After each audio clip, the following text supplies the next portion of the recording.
முந்தினராகிய தூய ஆவியரிடமிருந்தும் உங்களுக்கு அருளும் சமாதானமும் உண்டாவதாக.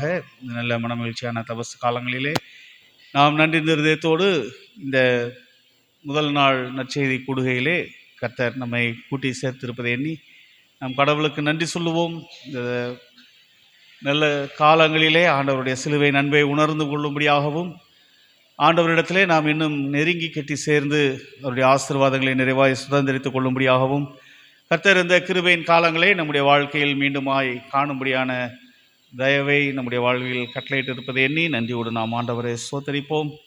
கர்த்தர் நம்முடைய பலனும் நம்முடைய கீதமும் நம்முடைய வாழ்வின் வெளிச்சமுமாய் இருக்கின்றார்.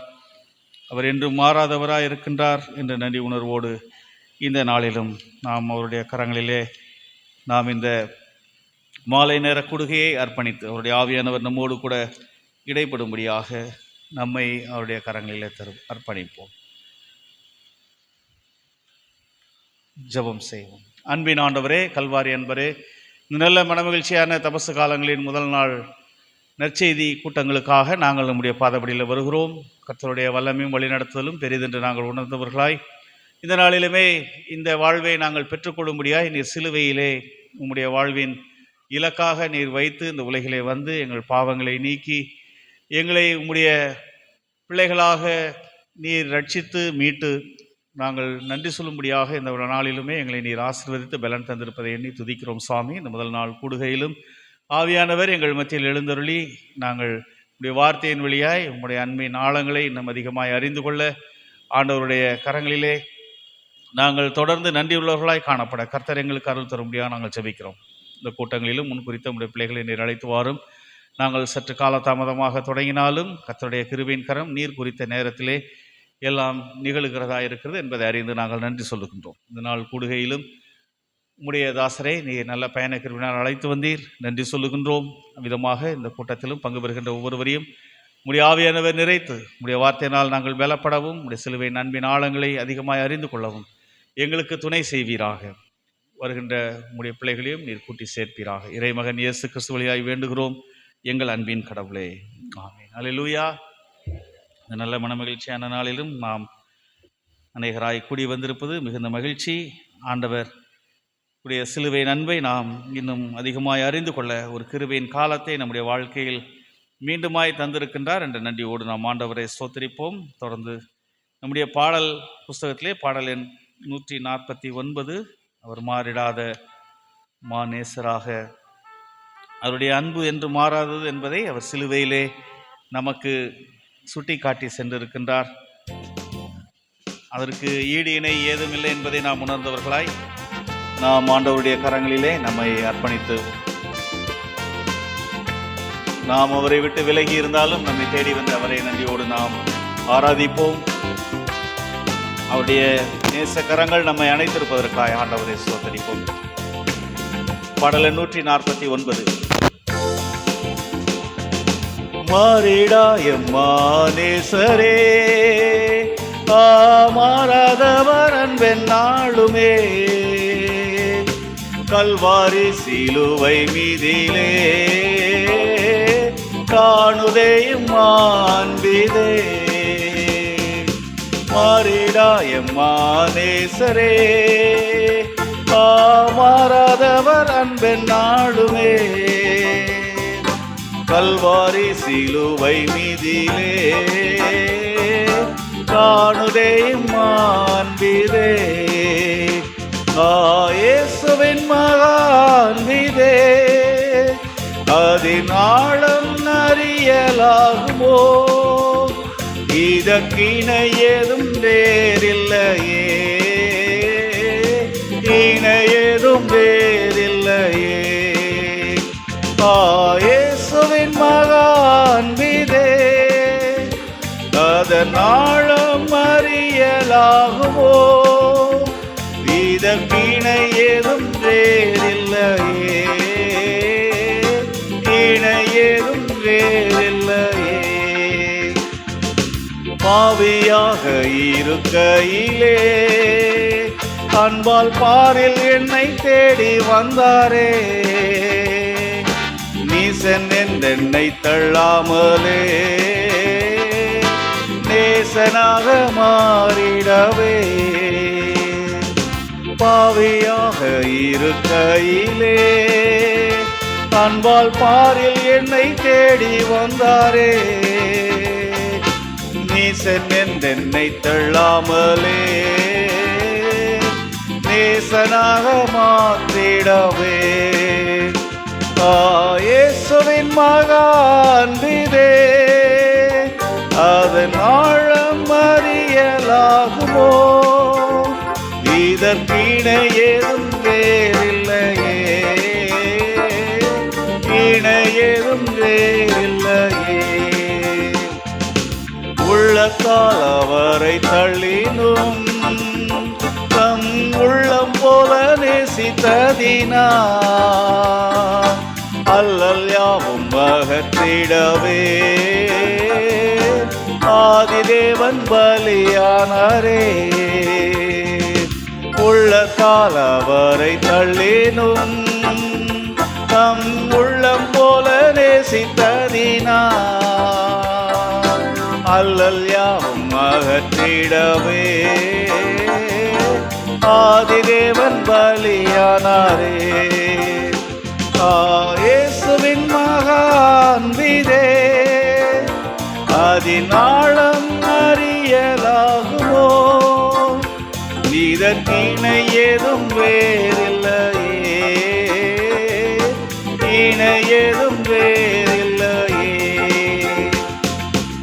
ஆவியால் அன்பை பகர்ந்திட தூய தேவனின் மின்சாயல் அணிய ஆவியாலே அன்பை சோரிந்தார் அவளாய் அவரை சந்திக்க. ஆவியால் அன்பை பகர்ந்திட தூய தேவனின் மின்சாயல் அணிய ஆவியாலே அன்பை சோரிந்தார் அவளாய் அவரை சந்திக்க. இயேசுவின் மகான்பிதே அதின் ஆழம் அறியலாகுமோ? இதற்கிணை ஏதும் வேறில்லையே, இணை ஏதும் வேறில்லையே. நியாய வீதி தினமதிலே நீயும் நிலையாகும் தைரியம் பெறவே பூரணமாய் அன்பு பெருக புண்ணியரின் அன்பு வல்லவே. நியாய வீதி தினமதிலே நீயும் நிலையாகும் தைரியம் பெறவே பூரணமாய் அன்பு பெருக புண்ணியரின் அன்பு வல்லவே. இயேசுவின் மகான்பிதே அதினாழம் அறியலாகுமோ? இதற்கிணை ஏதும் வேறில்லையே, இணை ஏதும் வேறில்லையே. பயமதை நீக்கிடுமே யாவும் பாரினிலே சகித்திடுமே. அது விசுவாசம் நாடிடுமே அன்பு ஒரு காலம் ஒழியாதே. பயமதை நீக்கிடுமே யாவும் பாரினிலே சகித்திடுமே. அது விசுவாசம் நாடிடுமே அன்பு ஒரு காலம் ஒழியாதே. இயேசுவின் மகான்பிதே அதினாளம் அறியலாகுமோ? இதற்கிணை ஏதும் வேறில்லையே, இணை ஏதும் வேறில்லையே. மாறிடாய மானேசரே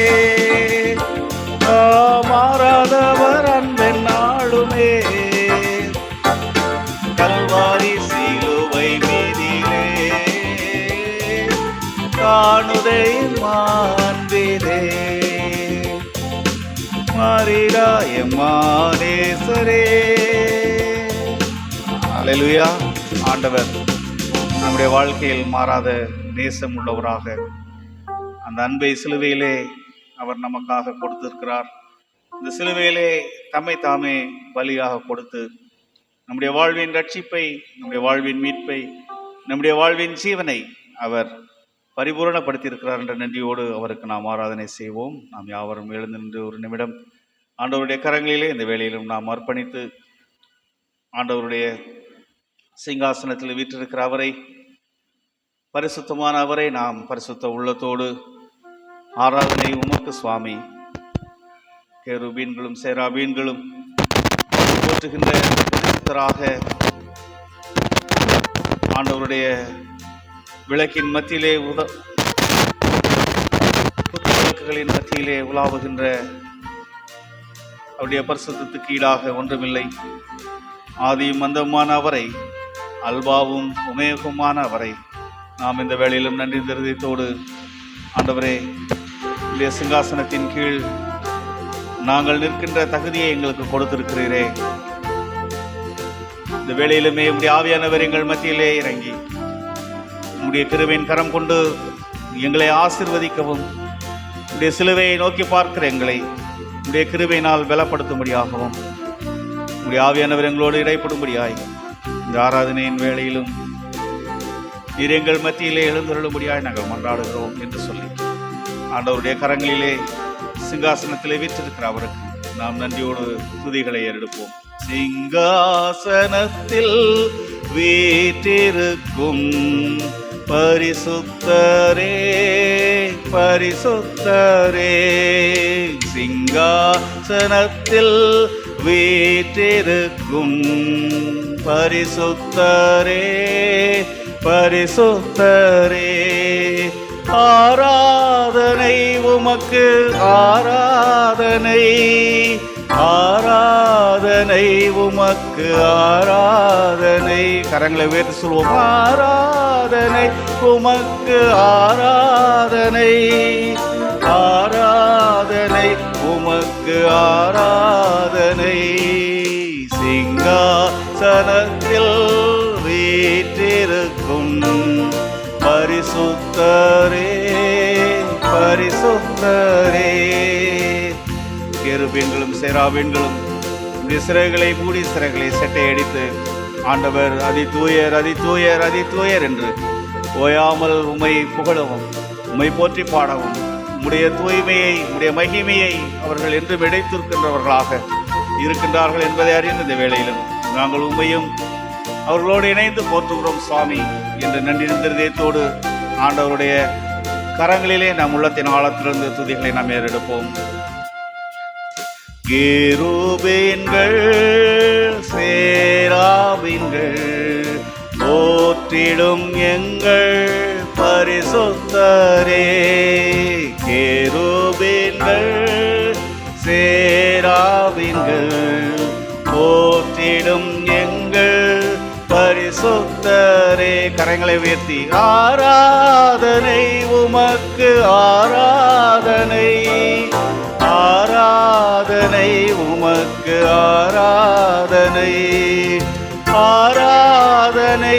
உள்ளத்தின் ஆழத்திலிருந்து வாய்களை திறந்து உம்மையே துதிக்கிறோம் சுவாமி. நீர் பரிசுத்த, நீர் பரிசுத்த, நீர் பரிசுத்த, நீர் அல்பாவும் உமேகாவும் ஆதியும் அந்தவுமாய் இருக்கிறீர் என்று நன்றியோடு நாம் ஆண்டவரை ஸ்தோத்திரிப்போம்.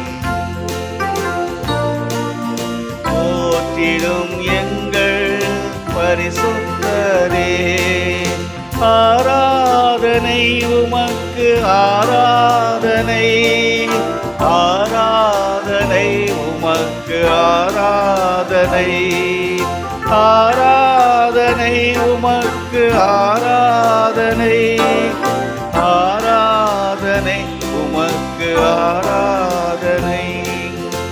குத்து விளக்குகளின் மத்தியிலே உலாவுகின்ற பரிசுத்தராக அவர் ஒளியாய் இந்த உலகிலே இருக்கின்றார். அவருடைய இருள் எவ்வளவேனும் மூடுவதில்லை என்று அவருடைய வார்த்தைகள் சொல்லுகிறதை போல அவ்வளவு பிரகாசிக்கின்ற ஒளியாக 7 குத்து விளக்குகளின் மத்தியிலே உலாவுகின்ற அவரை நாம் நன்றி இருதயத்தோடு இந்த வேளையிலும் நாம் ஸ்தோத்திரிப்போம். அவருடைய ஒளியின் பிரவாகம் நம்மோடு கடந்து வருகிறதற்காய் நன்றி ஆண்டவரே என்று நாம் ஆண்டவரை ஸ்தோத்திரிப்போம்.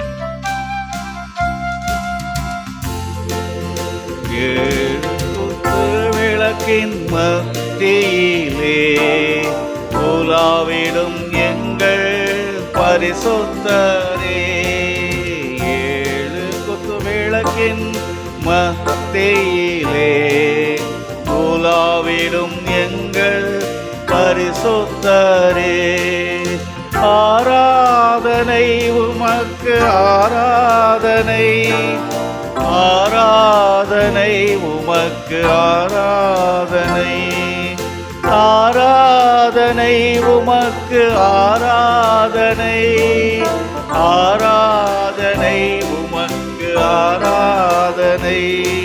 அவர் ஆதியும் அந்தமுமானவர், அல்பாவும் ஒமேகாவும் நானே என்று சொல்லி அவர் எல்லா இடத்திலும் எல்லா இடங்களிலும் நானே துவக்கம் முடிவுமாயிருக்கிறேன் நிறைவுமாயிருக்கிறேன் என்று அவருடைய வாக்கை நம்மிலே விளங்க பண்ணுகின்ற கடவுளை நன்றி நிறுதியத்தோடு இந்த வேளையிலே நாம் ஸ்தோத்திரிப்போம். ஆதியும் அந்தமும் ஆனவரே, அல்வா ஒமேகாவும் ஆனவரே, ஆதியும் அந்தமும் ஆனவரே, அல்பாவும் ஒமேகாவும் ஆனவரே, ஆராதனை உமக்கு ஆராதனை, ஆராதனை உமக்கு ஆராதனை, ஆராதனை உமக்கு ஆராதனை, ஆராதனை உமக்கு ஆராதனை. சிங்காசனத்தின் வீற்றிருக்கும் பரிசுத்தரே, பரிசுத்தரே, சிங்காசனத்தில் வீற்றிருக்கும் பரிசுத்தரே, பரிசுத்தரே. ஒரு அக்கினி ஜுவாலை போன்ற கண்களை உடையவர், வெண்களை பாதங்களை உடையவர் என்று அவருடைய தாசர் சொல்லுகிறதை போல ஆண்டவருடைய கண்கள் இந்த பூமி எங்கு உலாவை கொண்டிருக்கின்றது. இந்த வேளையிலுமே நம்முடைய துதிகளையும் அவர் கண்கள் காணுகின்றதாக, இந்த ஆலயத்திலே எடுக்கப்படுகின்ற துதி ஸ்தோத்திரங்களை அவர் கேட்கத்தக்கதாக நம்மத்திலே உலாவுகின்ற அவரை நன்றியோடு நாம் ஆவியானவரே உமக்கு ஸ்தோத்திரம். வெண்கல பாதத்தை உடைய உம்முடைய பாதபடியிலே நாங்கள் நிற்கின்றோம். அக்னி ஜுவாலை போன்ற உம்முடைய கண்கள் எங்களை காணுகின்றதாக இருக்கிறது. ஆனாலும் நாங்கள் மடிந்து போகாமலும் நாங்கள் சறுக்கி விழாமலும் இருப்பது உம்முடைய கிருபை என்பதை நினைத்து நாங்கள் துதிக்கிறோம் என்று நன்றியோடு அவருடைய பாதபடியிலே நின்று அவரை போற்றுவோம். அக்கினி ஜுவாலை போன்ற கண்களையும் வெண்கல பாதங்களை உடையவரே, அக்கினி ஜுவாலை போன்ற கண்களையும் வெண்கல பாதங்களை உடையவரே, ஆராதனை உமக்கு ஆராதனை, ஆராதனை உமக்கு ஆராதனை, ஆராதனை உமக்கு ஆராதனை, ஆராதனை உமக்கு ஆராதனை. சிங்காசனத்தில் வீற்றிருக்கும் பரிசுத்தரே, பரிசுத்தரே, சிங்காசனத்தில் வீற்றிருக்கும் பரிசுத்தரே, பரிசுத்தரே. பரிசுத்தமும் சத்தியமும் அவருடையதாக இருக்கிறது. தாவீதின் திறவுகோலை உனக்கு தருவேன் என்று அவர் சொன்ன வார்த்தைகளை நாம் நினைவு கூர்ந்தவர்களாய், தாவீதினுடைய திறவுகோல் அவரிடத்தில் இருக்கின்றது. அப்படிப்பட்ட அவரை நாம் பரிசுத்தத்தோடும் சத்தியமான அவரை நாம் உண்மையான உள்ளத்தோடும் இந்த வேளையிலே நாம் ஆராதிப்போம். அவருடைய கிருபையின் கரம் நம்மோடு கடந்து வருகிறதற்காக நாம் நன்றிகளை ஏறெடுப்போம். சிங்காசனத்தில் வீற்றிருக்கிற அவரை ஒரு நிமிடம் நாம் நோக்கி பார்க்கின்றவர்களாய், ஆண்டவரே உமக்கு துதிகளையும் சோத்திரங்களையும் நாம் ஏறுகிறோம் என்று சொல்லி, நாங்கள் எங்களை உங்களுடைய பாதபடியிலே எங்களை அர்ப்பணிக்கிறோம் என்று சொல்லி இந்த வேளையிலும் நம்மை நாமே அர்ப்பணித்து ஆண்டவரை நாம் போற்றுவோம். பரிசுத்தமும் சத்தியமும் தாவீதின் திறவுகோலை உடையவரே. பரிசுத்தமும் சத்தியமும் தாவீதின் திறவுகோலை உடையவரே. கரங்களை உயர்த்தி ஆராதனை உமக்கு ஆராதனை. ஆமாண்டவரே, உள்ளத்தின் ஆழத்திலிருந்து நாங்கள் உம்மை துதிக்கிறோம். உள்ளத்தின் ஆழத்திலிருந்து நாங்கள் நன்றிகளை ஏறெடுக்கிறோம். உள்ளத்தின் ஆழத்திலிருந்து உமையே நாங்கள் போற்றுகிறோம். இந்த உலகமல்ல, நீர் எங்கள் மீது வைத்த அன்பை இந்த கிருபையின் காலங்களிலே நாங்கள் காணும்படியாக உம்முடைய ஆவியானவர் இந்த வேளையிலும் எங்களோடு கூட நீர் இடைப்படுவதற்காய் நன்றி சுவாமி, நன்றி சுவாமி, நன்றி என்று உள்ளத்தின் ஆழத்திலிருந்து சிங்காசனத்தில் வீற்றிருக்கிற அவரை நாம் உள்ளத்தின் ஆழத்திலிருந்து நன்றியோடு ஸ்தோத்திரிப்போம். சிங்காசனத்தில் வீற்றிருக்கும் பரிசுத்தரே, பரிசுத்தரே, ஆராதனை உமக்கு ஆராதனை, ஆராதனை உமக்கு ஆராதனை, ஆராதனை உமக்கு ஆராதனை, ஆராதனை உமக்கு ஆராதனை. அன்பின் ஆவியானவரே, விலையேற பெற்றவரே, இந்த நல்ல நாளிலும் நாங்கள் எங்களோடு நீர் உறவாடுகிறதற்காய் நன்றியோடு நாங்கள் உண்மை ஸ்தோத்திரிக்கிறோம். இந்த முதல் நாள் கூடுகையிலும் உடைய கிருபையின் கரம் எங்களை காத்து வழி நடத்தின தேவக்காய் நன்றி. இந்த வேளையிலும் உடைய வார்த்தைகளை கேட்க முடியாது நாங்கள் ஆயத்தப்படுகிறோம். அதன் வழியாக உடைய சிலுவையின் அன்பின் ஆழங்களை நாங்கள் இன்னுமாய் அறிந்து இந்த கிருபையின் காலங்களிலே நாங்கள் உண்மை இருக பற்றி கொள்ளவும், எங்களுடைய பாவமான வாழ்க்கையிலிருந்து நாங்கள் கழுவப்படவும், அநேக நீர் விரும்பாத சிந்தனைகள், செயல்கள், எங்களுடைய வாழ்வின் பேச்சுக்கள், குறைகள் இருக்குமென்றால் கடவுள் தாமே இந்த வேளையிலே இந்த கிருபையின் காலங்களிலே எங்களை மீட்டு ரட்சிக்கும்படியாய் நாங்கள் தாழ்த்துகிறோம். இந்த இரவு வேளைக்காக நன்றி சொல்கிறோம். உங்களுடைய வார்த்தைகளை கேட்க முடியாய் நாங்கள் ஆயத்தப்படுகிற வேளையிலும் ஆவியானவர் எங்களோடு நீர் இடைபடுவீராக. உடைய தாசர் வழியாய் நாங்கள் பெற்றுக்கொள்கின்ற வார்த்தையின் வழியாக உடைய சிலுவையின் அன்பை நாங்கள் உணர்ந்து கொள்ள, அதன் வழியாய் நாங்கள் மீட்பை கண்டடைய கர்த்தர் எங்களுக்கு நீர் உதவி செய்வீராக. இறைமகன் இயேசு கிறிஸ்து வழியாய் வேண்டுகிறோம் எங்கள் அன்பின் கடவுளே, ஆமென். அல்லேலூயா, ஆமென். கர்த்தர் நல்லவராயிருக்கிறார் என்ற நன்றியோடு நாம் ஆண்டவரை ஸ்தோத்திரிப்போம். அமர்ந்திருக்க திருமறை பாடம் படிக்க கேட்போம்.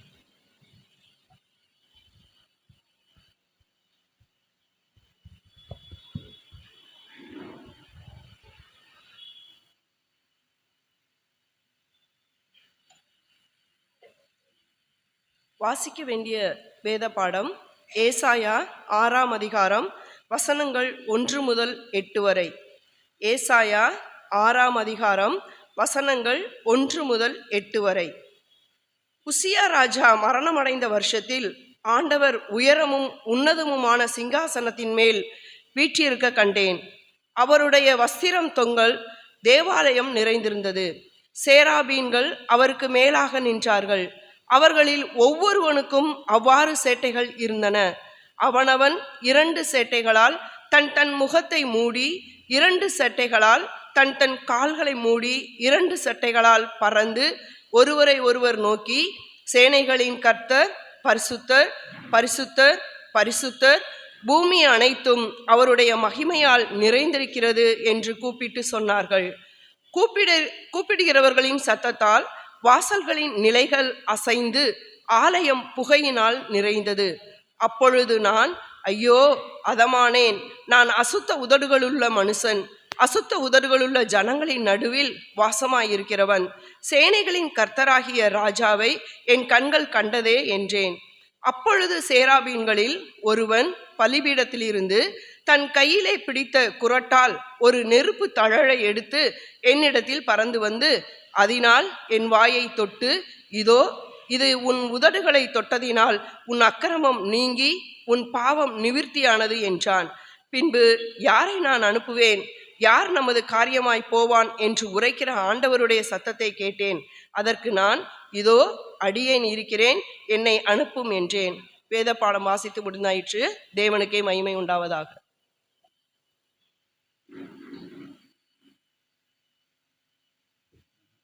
புரியவர்களே, இந்த முதல் நாள் தபசுகால நற்செய்தி கூடுகையிலும் நாம் அறிந்த விதமாக நம்முடைய திருச்சபை அதிகமாக நேசிக்கின்ற பெத்தேல் ஜெபகோபுர ஊழியத்தின் ஸ்தாபகரும் அதனுடைய ஊழியருமாய் இருக்கின்ற சுவிசேஷகர் டேனியல் பாலு ஐயா அவர்கள் நம்ம மத்தியில் வந்திருக்கின்றார்கள். ஐயா அவர்களை நம்முடைய திருச்சபையின் சார்பாக வாழ்த்தி வரவேற்கிறோம். கர்த்தருடைய வார்த்தையை ஐயா அவர்கள் நம்ம மத்தியிலே பகிர்ந்து கொள்வார்.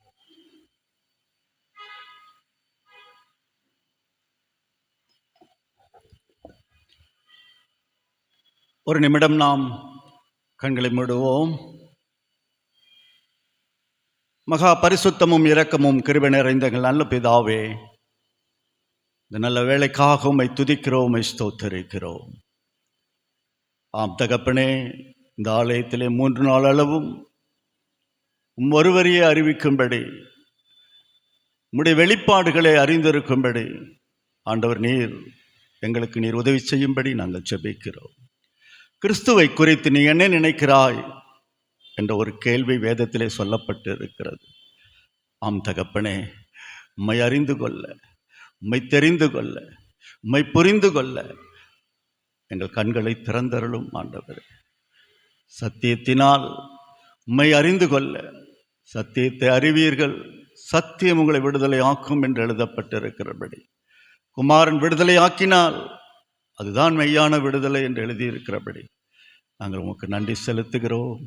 இந்த கிருபையின் வசனங்களுக்கு எங்கள் திருச்சபையாரை அர்ப்பணித்து நாங்கள் ஜெபிக்கிறோம், நன்றி செலுத்துகிறோம். ஆண்டவராயிருக்கிற இயேசு கிறிஸ்துவின் நாமத்தில் ஜெபிக்கிறோம், ஜீவனுள்ள நல்ல பிதாவே, ஆமென், ஆமென். முதலாவது அன்பான திருச்சபையாருக்கு ஒரு வருடம் 2 வருடம் பல வருடங்களாக இந்த ஆலயத்திற்கு வருகிறோம். இன்னும் கூட ஒருவரும் என்னை மறக்கவில்லை. நான் வரும்பொழுதே எல்லோரும் என்னை நினைவுபடுத்தி அதிகமாய் ஆண்டவருக்கு நன்றி சொன்னார்கள். அதே மாதிரி நம்முடைய ஆயர் சுமார் ஒரு 15 வருடமாக அவரை சுற்றி சுற்றி நாங்கள் ஊழியத்தை செய்து வருகிறோம். பிரியமானவர்களே, இந்த நாளிலே ஒரு வித்தியாசமான ஒரு சத்தியத்தை சிந்திக்க போகிறோம். சங்கீதம் 92ஆம் சங்கீதம் 3வது வசனத்திலே நீங்கள் பார்க்கும்போது, காலையிலே உம்முடைய கிருபையும் இரவிலே உம்முடைய சத்தியத்தையும் அறிவிப்பது நலமாயிருக்கும். ஒவ்வொரு நாளும் காலை வேளையிலே அவனுடைய கிருபைக்காக நாம் காத்திருக்க வேண்டுமாம். இன்று எனக்கு எந்த கிருபையை தரப்போகிறார், எப்படிப்பட்ட கிருபையை தரப்போகிறார்? ஒரு கிருபையின் தேவன் அல்லவா? அதே மாலை நேரம் வந்துவிட்டால், இரவு நேரம் வந்துவிட்டால், சத்தியத்தை அறிவிப்பது அது நலமாயிருக்கும் என்று. நிறைய பேருக்கு சத்தியம் என்பது அது ஊழியர்களுக்குத்தான் வருமா? சில பேர்களுக்கு சில ஐயம் இருக்கிறது. யோவான் எழுதின புஸ்தகம் 17ஆம் அதிகாரம் 17வது வசனம் சொல்லுகிறது, ஆண்டவர் கெத்செமேன் தோட்டத்திலே ஒரு அருமையான ஜெபத்தை ஏறெடுக்கிறார். இந்த 17ஆம் அதிகாரம் முழுவதுமே கெத்செமேன் தோட்டத்தினுடைய ஜெபம். 17ஆம் வசனத்திலே நீங்கள் பார்க்கும் பொழுது, உடைய சத்தியத்தினால் இவர்களை பரிசுத்தமாக்கும். வசனமே சத்தியம், வேற ஒண்ணுமே இல்லை. வசனம் சின்ன குழந்தைங்க சொன்னா சொல்லுவாங்க, ஆனால் வசனத்தின் வெளிப்பாடை சொல்கிறவர்கள் ஊழியக்காரர். வசனமே சத்தியம். இங்கே பிலாத்து ஆண்டவரை பார்த்து ஒரு கேள்வி கேட்டான்.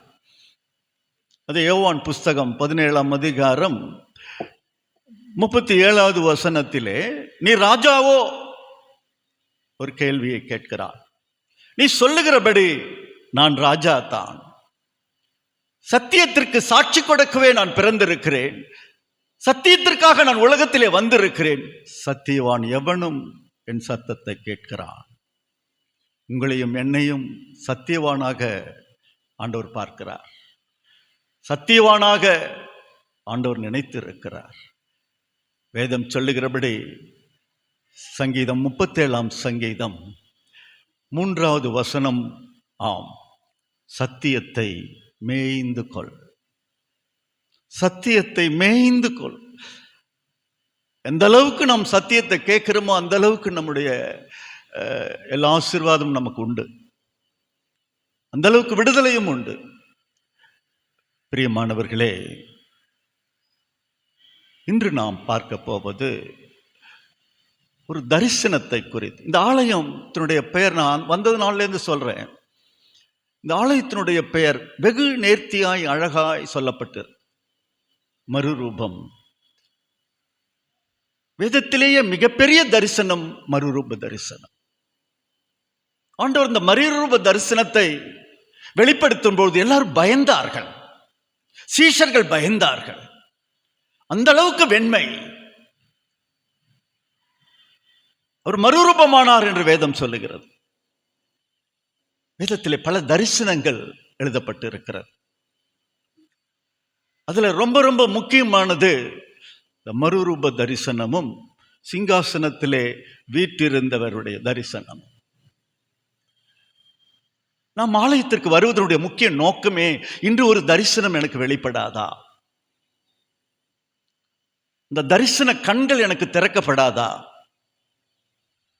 தரிசனத்தோடு கூட ஆண்டவர் என்னோடு கூட பேச மாட்டாரா? நான் ரட்சிக்கப்பட்டு எத்தனை வருடங்கள் ஆகிறது, ஆண்டவர் எனக்கு இன்னி ஒரு சொப்பனத்தையும் காண்பிக்கவில்லை, ஒரு தரிசனத்தையும் காண்பிக்கவில்லை. ஆம் பிரியமானவர்களே, வேதம் தெளிவாய் சொல்லுகிறது. திருப்புங்கள் ஆபகூக் தீர்க்கதரிசி புஸ்தகம், ஆபகூக் தீர்க்கதரிசி புஸ்தகம் 2ஆம் அதிகாரம் 3வது வசனம். குறித்த காலத்திலே ஒரு தரிசனம் வைக்கப்பட்டிருக்கும், அது முடிவிலே விளங்கும், அது பொய் சொல்லாதே, அதற்கு காத்திரே, அது நிச்சயமாய் வரும், அது தாமதிப்பது இல்லை என்று பைபிள் சொல்லுது. குறித்த காலத்தை தேவன் உங்களுக்காக வைத்திருக்கிறார். எத்தனையோ காலங்கள் தேவன் தம்முடைய கரத்தில் வைத்திருக்கிறார். அதிலே ஒரு காலம்தான் இந்த குறித்த காலம்.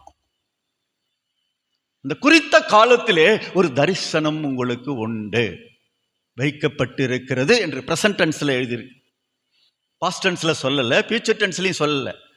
குறித்த காலத்திலே ஒரு தரிசனம் வைக்கப்பட்டிருக்கிறது, அது முடிவிலே விளங்கும்.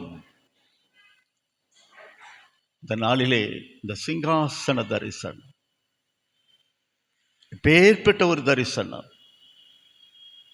இந்த தரிசனத்தினுடைய வெளிப்பாடு என்ன, அந்த தரிசனம் எங்களுக்கு என்ன போதிக்கிறது? நாங்கள் அந்த ஆராதனையாக அந்த பாடலை பாடினோம். எங்கள் கைகள் எங்களிடத்திலே இல்லை, எங்கள் கைகளை எல்லாம் உயர்த்தி விட்டோம். சிங்காசனத்திலே வீற்றிருக்கிறவர். வேத பாடம் வாசித்தோம், வேத பாடம் வாசித்தோம். உசியா ராஜா மரணம் அடைந்த வருஷத்திலே உன்னதம் உயர்ந்த சிங்காசனத்திலே வீற்றிருக்க கண்டே, அவருடைய வஸ்திரத்தங்களால் தேவாலயம் நிறைந்திருந்தார். உயர்ந்த சிங்காசனம், உன்னதமானவருடைய சிங்காசனம். இந்த தரிசனத்தை பார்க்கும்போது ஒரு நிகழ்வை நான் உங்களுக்கு சொல்லட்டும். ஒருவேளை இந்த நிகழ்வு இந்த சத்தியத்தோடு பொருந்தி வருகிறதோ இல்லையோ எனக்கு தெரியாது, ஆனால் நீங்கள் அவசியம் அதை தெரிந்து கொள்ள வேண்டும். வேதத்திலே யாக்கோபு என்ற ஒரு மனிதன், ஆண்டவர் அவனுக்கு வைத்த பெயர் இஸ்ரவேல். அவன் முழங்காலிலே நின்று என்னுடைய ஆசீர்வாதத்தை பெற்றவன். என்னை ஆசீர்வதிக்காமல் இந்த இடத்திலிருந்து நீங்கள் போகக்கூடாது, நான் விடமாட்டேன். வைராக்கியமாயிருந்த ஒரு மனிதன், வயது சென்று விட்டது, மரிக்கிற நேரம் வந்து விட்டது. அவன் தன் மரணத்திற்கு முன் 2 தொழுகையை செய்கிறான். 2 தொழுகை. 2 தொழுகை என்றால் 2 ஆராதனை. அதிலே முதலாவது திருப்புங்கள் ஆதியாகம் புஸ்தகம், ஆதியாகம் புஸ்தகம் 47ஆம் அதிகாரம் 31வது வசனத்தை பார்க்கும்போது, அவன் தன் மகனிடத்திலே, எந்த தந்தையாரும் தன் மகனிடத்திலே ஒரு காரியத்தை கேட்பார். இப்பொழுதும் நம்மிடத்திலும் உண்டு. அப்படியே யாக்கோபு தன்னுடைய மகனிடத்திலே எனக்கு ஆணையிட்டு கொடு, அவன் உடனே செய்தான், ஆணையிட்டு கொடுத்தான் என்று பைபிள் சொல்ல. அந்த நேரத்தில் கொஞ்சம் பலன் இருந்தது அவனுக்கு, மரண காலம்தான், கொஞ்சம் பலன். என்ன செய்தான்? கட்டில் மேல் தலையை சாய்த்து தொழுது கொண்டான். ஒன் ஆஃப் த பெஸ்ட் தொழுகை. மரண காலத்திலே சில நேரங்களில் நமக்கு மரணம் வருகிறது என்பது நிச்சயமாகவே தெரிந்துவிடும். அப்பொழுது தன் மகனிடத்திலே ஒரு ஆணை கேட்கிறான், ஒரே ஒரு ஆணை கேட்கிறான். என்ன கேட்டான்? மகனே, நான் எகிப்தில் இருக்கிறேன், உன் கூடவே பல வருடங்கள் இந்த எகிப்திலே தங்கிவிட்டேன். இப்பொழுது என்னை மரணம் சந்திக்கிறது, இன்னும் கொஞ்ச நேரத்தில் நான் மரித்து விடுவேன். அப்படி நான் மரித்தால் இந்த எகிப்திலே என்னை புதைக்க கூடாது, எகிப்திலே என்னை அடக்கம் பண்ணக்கூடாது. எகிப்து கர்த்தருக்கு விரோதமான இடம், எகிப்து சபிக்கப்பட்ட பூமி, எகிப்தை ஆண்டவர் வெறுக்கிறார். எனக்கு ஒரு ஆணையிட்டு கொடு. ஆம், கானானிலே முற்பிதாக்கள் புதைத்த இடத்திலே என்னை கொண்டு போய் புதைத்து விடுவாயா? செய்வாயா? இந்த ஆணையை நிறைவேற்றுவாயா? செய்கிறேன் என்று அந்த மகன் சொல்லி இருப்பான். செய்கிறேன்.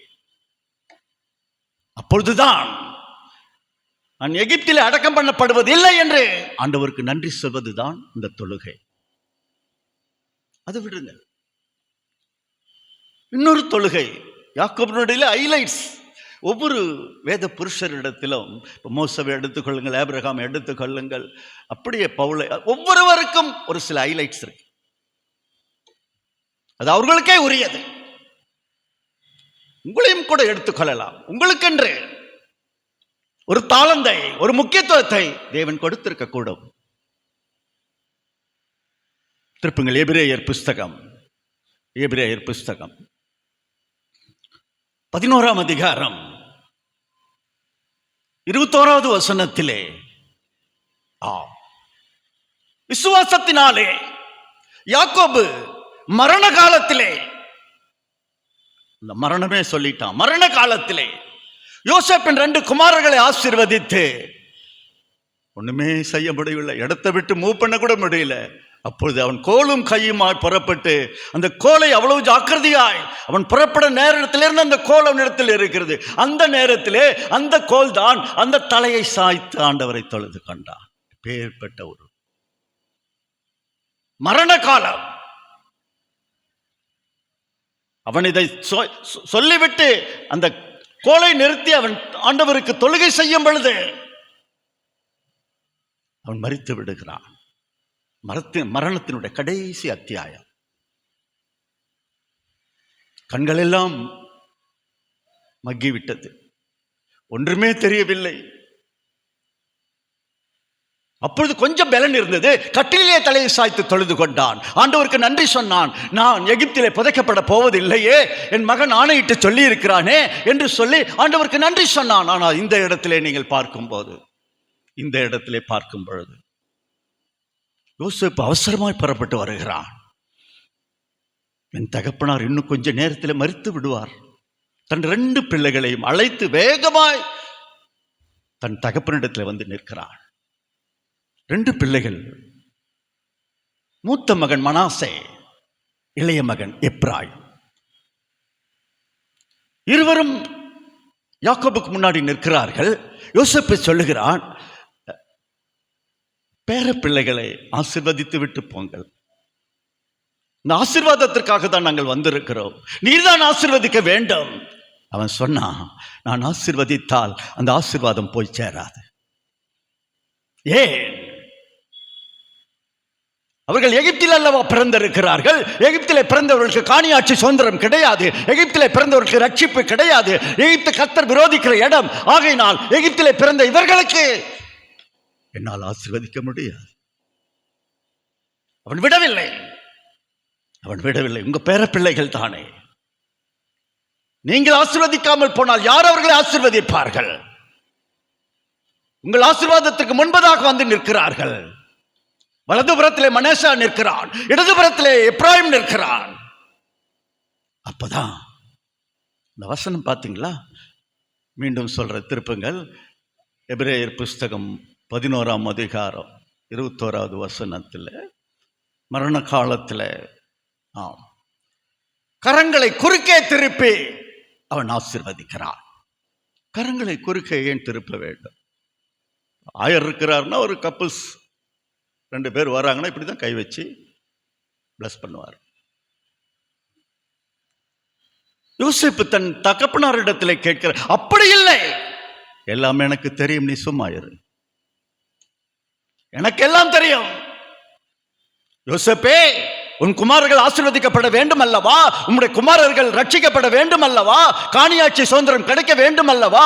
அப்படியானால் என் கரத்தின் கீழ் வர வேண்டும், என் கரத்தின் கீழ் வர வேண்டும். விசுவாசத்திலே ஒரு காரியத்தை செய்தான். விசுவாசத்திலே ஒரு காரியத்தை செய்தான். என்ன செய்தான்? கரங்களை ஏன் குறுக்கே திருப்ப வேண்டும்? இவ்வளவு பேர் பைபிள் வாசிக்கிறோம். எதற்காக கரங்களை குறுக்கே திருப்பி ஆசீர்வதிக்கணும்? அதில் என்ன ரகசியம் இருக்கிறது? ஸ்ட்ரைட் ஆசீர்வதிச்சு போயிடலாமே.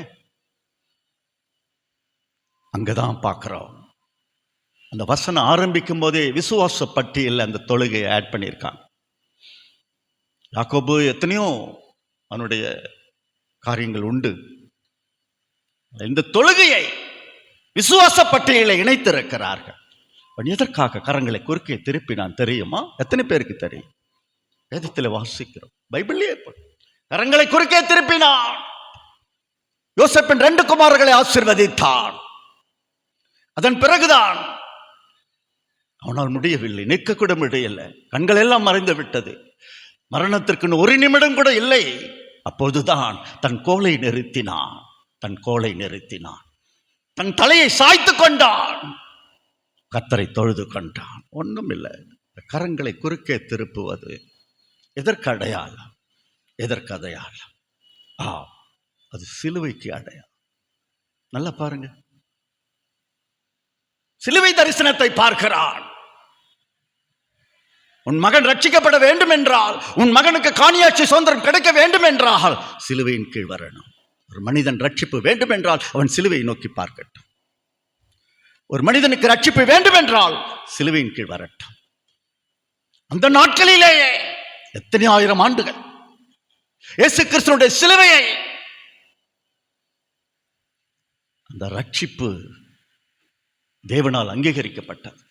அதனால் தான் சொல்லுகிறான், தன் கோலை நிறுத்தி ஆண்டவருக்கு நன்றி சொல்லுகிறான். என்று பேரப்பிள்ளைகளை ஆசீர்வதித்தீரே, ரட்சிப்படை செய்தீரே என்ற அந்த தொழுகையோடு அவன் சாப்டர் க்ளோஸ், மரித்து விட்டான். சிலுவை தரிசனம் எல்லாருக்கும் கிடைக்கும். நிறைய பேர் கேட்டா, சொப்பனத்திலே நான் கண்டேன் ஒரு சிலுவையை. சிலர் சொல்லுவார்கள், நான் உபவாச ஜெபம் செய்த போது ஆண்டவர் எனக்கு ஒரு சிலுவையை காண்பித்து கொடுத்தார். ஒவ்வொருவருக்கும் சிலுவைதான் என்று சொல்ல முடியாது. தரிசனத்தை தருகிறவர் இந்த தரிசனத்தினுடைய வெளிப்பாட்டையும் கொடுப்பார். இந்த நாளிலே திருப்பி வைத்துக் கொள்ளுங்கள், நாம் இப்பதான் சத்தியத்துக்குள்ளே போறோம். இந்த சிலுவைக்காகவே இந்த தரிசனத்தை உங்கள் மத்தியிலே பேசினேன். சிலுவையின் தரிசனத்திற்காக சிலுவையின் நாட்கள்.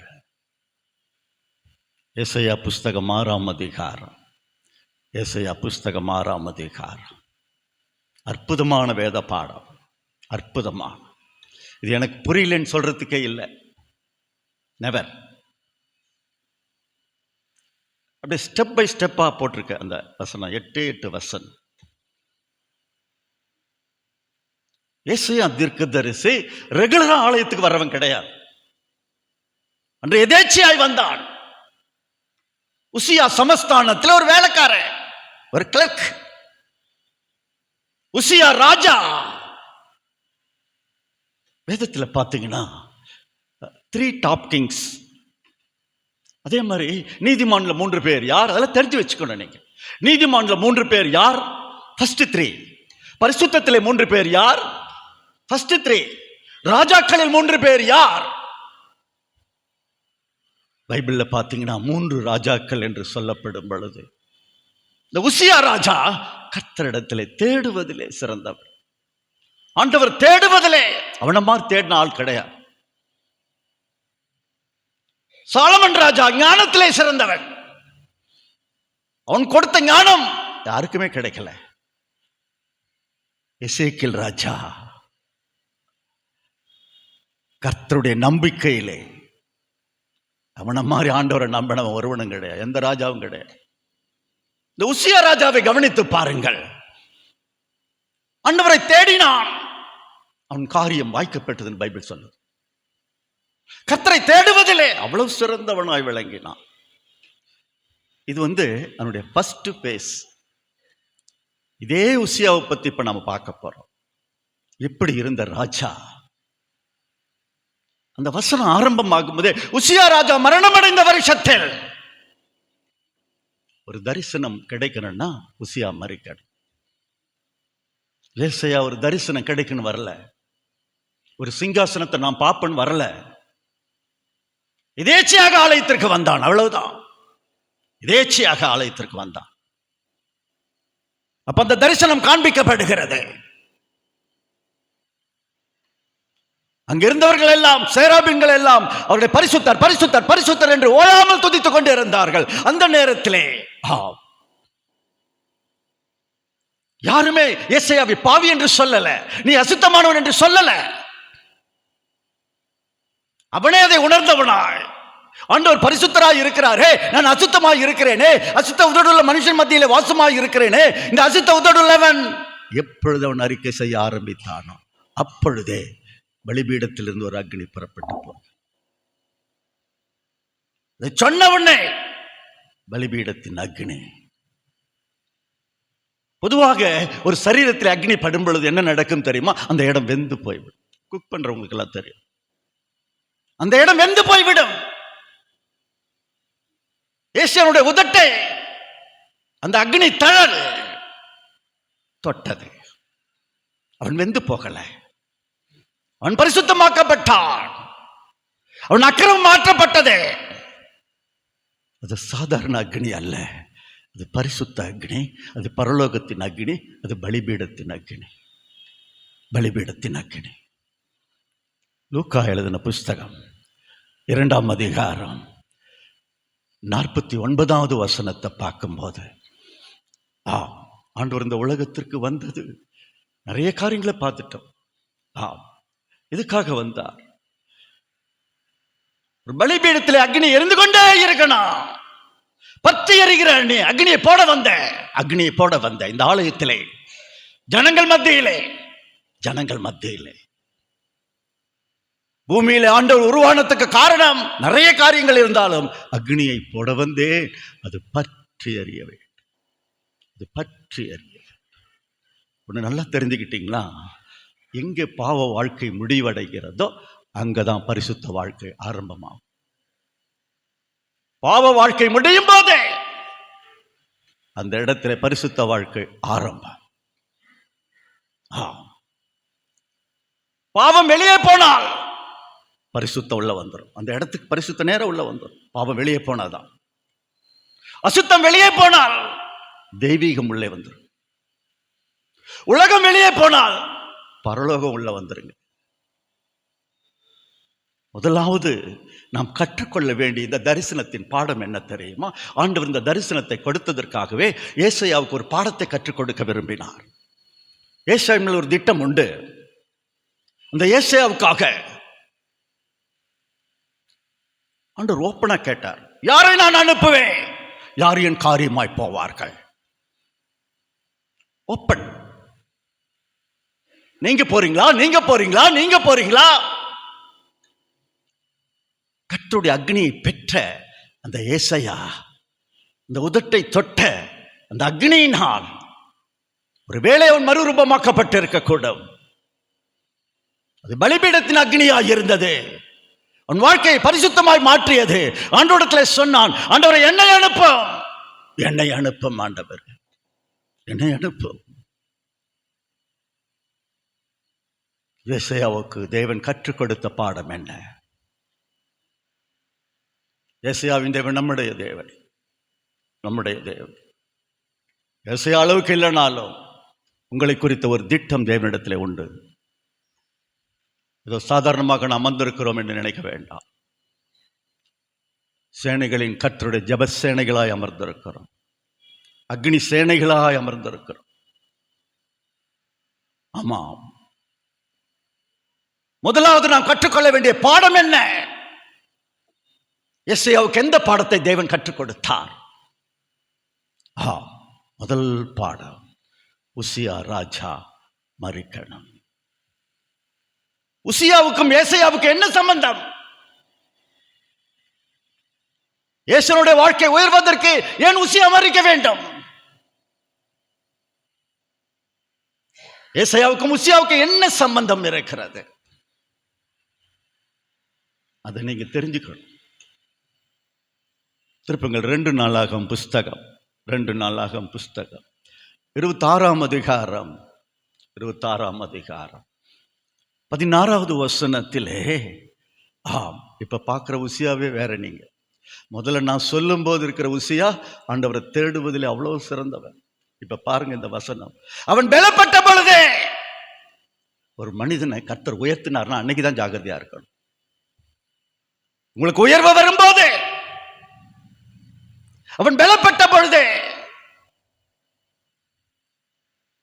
மேட்டிமை அடைந்தான்.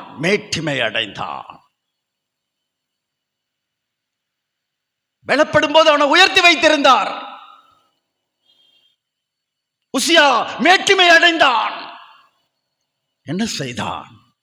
தூபம் காட்டுவதற்காக ஆலயத்திற்குள் சென்று, அதுக்காகவே ஆலயத்துக்குள்ள பிரவேசிக்கிறான்.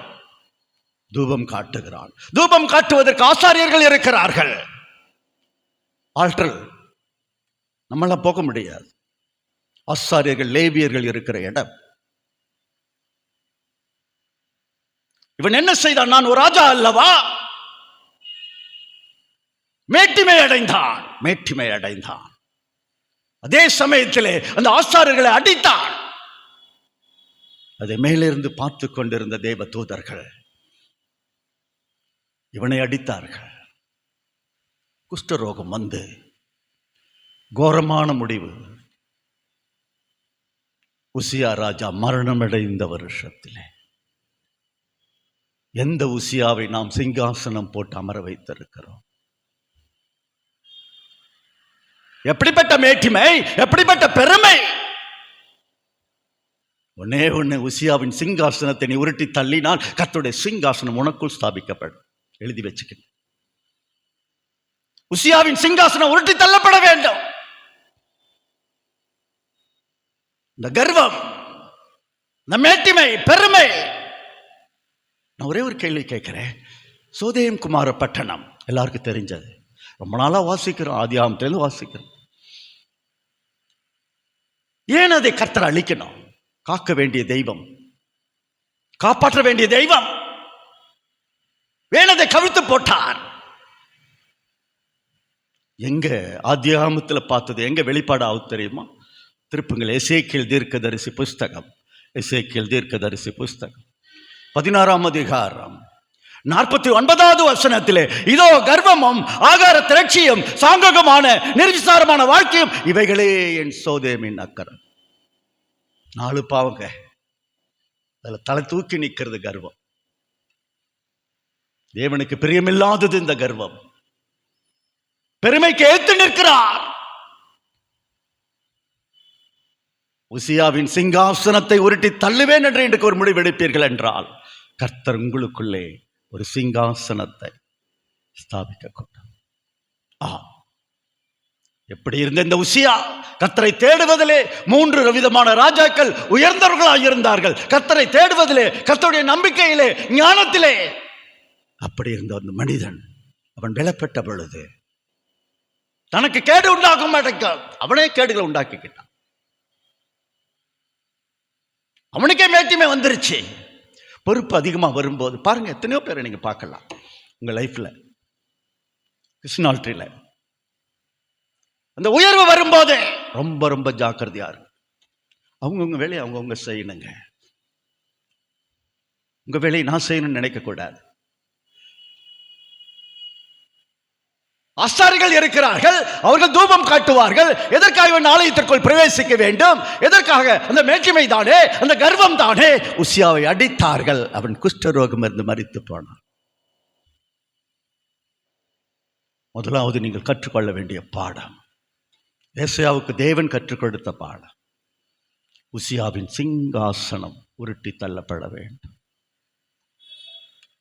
இரண்டாவதாக, பிரியமானவர்களை, ஒரு சிங்காசன தரிசனத்தை கண்முன்னே பார்க்கிறோம். கண்களுக்கு முன்பதாக எப்படி இருக்கும் இந்த தேவாதி தேவன் இந்த சிங்காசனத்தில் அமர்ந்திருக்கிற அந்த காட்சி. முதலாவது உசியா மரிக்கணும். இரண்டாவதாக ஏசாயா தீர்க்கதரிசி திடீரென்று ஒரு நாள் ஆலயத்திற்கு வருகிறான். எதுவுமே தெரியாது, அவனுக்கு என்ன நடக்க போதும் தெரியாது. எந்த தரிசனம் காட்டப்படுகிறது, ஆண்டவர் எப்படி என்னை கற்றுக் கொடுப்பார், என்ன போதிப்பார், எதுவுமே தெரியாது. அவன் அங்கே அமர்ந்தான். எல்லாரும் பரிசுத்தர் பரிசுத்தர் என்று துதித்தார்கள். அப்பொழுது தன்னை அறியாமலேயே அவன் தன்னுடைய பாவத்தை வெளியே கொண்டு வந்தான். அசுத்த மனிதன் என்று சொன்னான். அந்த அசுத்தத்தை ஒரு அக்னி தொட்டது. அவனுக்கு முற்றிலுமாக மாற்றப்பட்டவனாய் காணப்பட்டான். அப்பொழுது தரிசனம் ஆரம்பமாகிறது. பாவம் வெளியே போனால் பரிசுத்தம் உள்ள வரும், அசுத்தம் வெளியே போனால் தெய்வீகம் உள்ள வரும், உலகம் வெளியே போனால் பரலோகம் உள்ள வரும். எங்கே நம்முடைய பாவ வாழ்க்கை முடிவடைகிறதோ அங்கதான் பரிசுத்த வாழ்க்கையே ஆரம்பமாகும். முதலாவது உசியா மரிக்கணும். நமக்குள் இருக்கிற உசியா யார்? நமக்குள்ளே மேட்டிமை என்ன? இல்லை, நமக்கு எந்த மேட்டிமையும் கிடையாது. குறிப்பாக இந்த திருச்சபை குறித்து நான் சொல்லுகிறேன். நம்முடைய கண்களுக்கு தெரியல. தேவன் எதை கண்டிக்கிறாரோ, எதை முக்கியத்துவப்படுத்துகிறாரோ அதை விட்டுவிட வேண்டியது. ஆண்டவர் நமக்கு பிரியம் இல்லை என்றால் நான் விட்டு விடுகிறேன். இரண்டாவதாக ஏசாயா ஆலயத்துக்கு வந்தான்.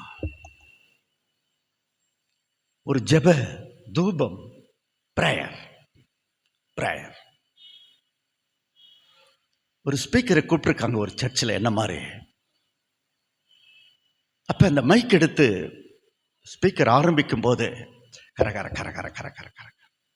நிறைய திருச்சபையில், எங்கள் டைசிஸ்லேயும் சரி, எவ்வளவோ செலவு பண்ணுறோம், ஏசி போடுறோம், அதை போடுறோம். இது இந்த மைக்கை நம்மளால் மெயின்டைன் பண்ண முடியல.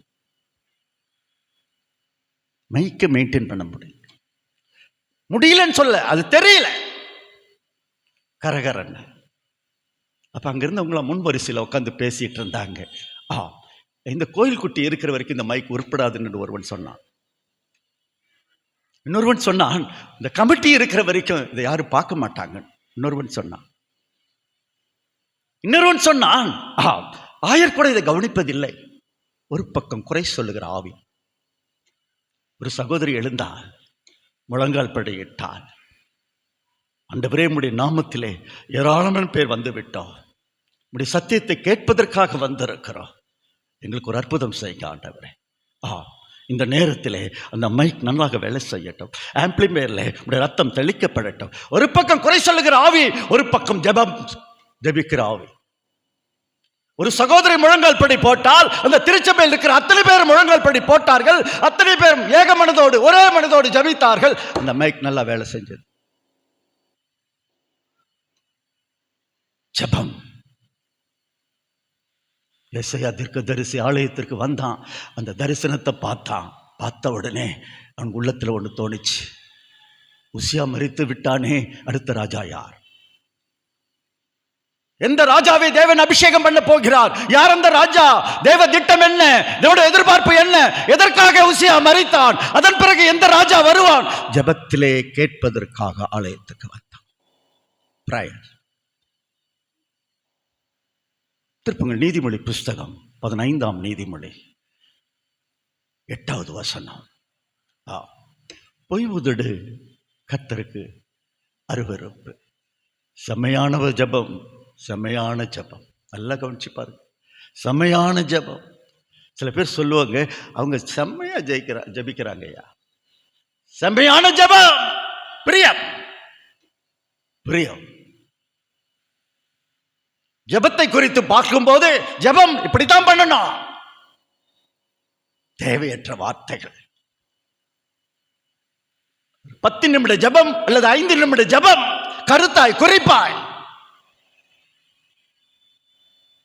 திருப்புங்கள் நீதிமொழி புஸ்தகம் 28வது நீதிமொழி 9வது வசனம். 9வது வசனம். வேதத்தை கேளாதபடி செவியை விளக்குடைய ஜெபம். நான் சொல்ல விரும்பல, யாராவது இருந்தா சொல்லுங்க, படிச்சீங்கன்னா சொல்லுங்க. வேதத்தை கேளாதபடி செவியை விளக்குடைய ஜெபம் அருவருப்பு, அருவருப்பு. வேத வசனங்களை சொல்வதில்லை. வேத வார்த்தைகளை எதற்காக வாக்குத்தத்தத்தை தேவன் உங்களுக்கு கொடுக்கிறார் தெரியுமா?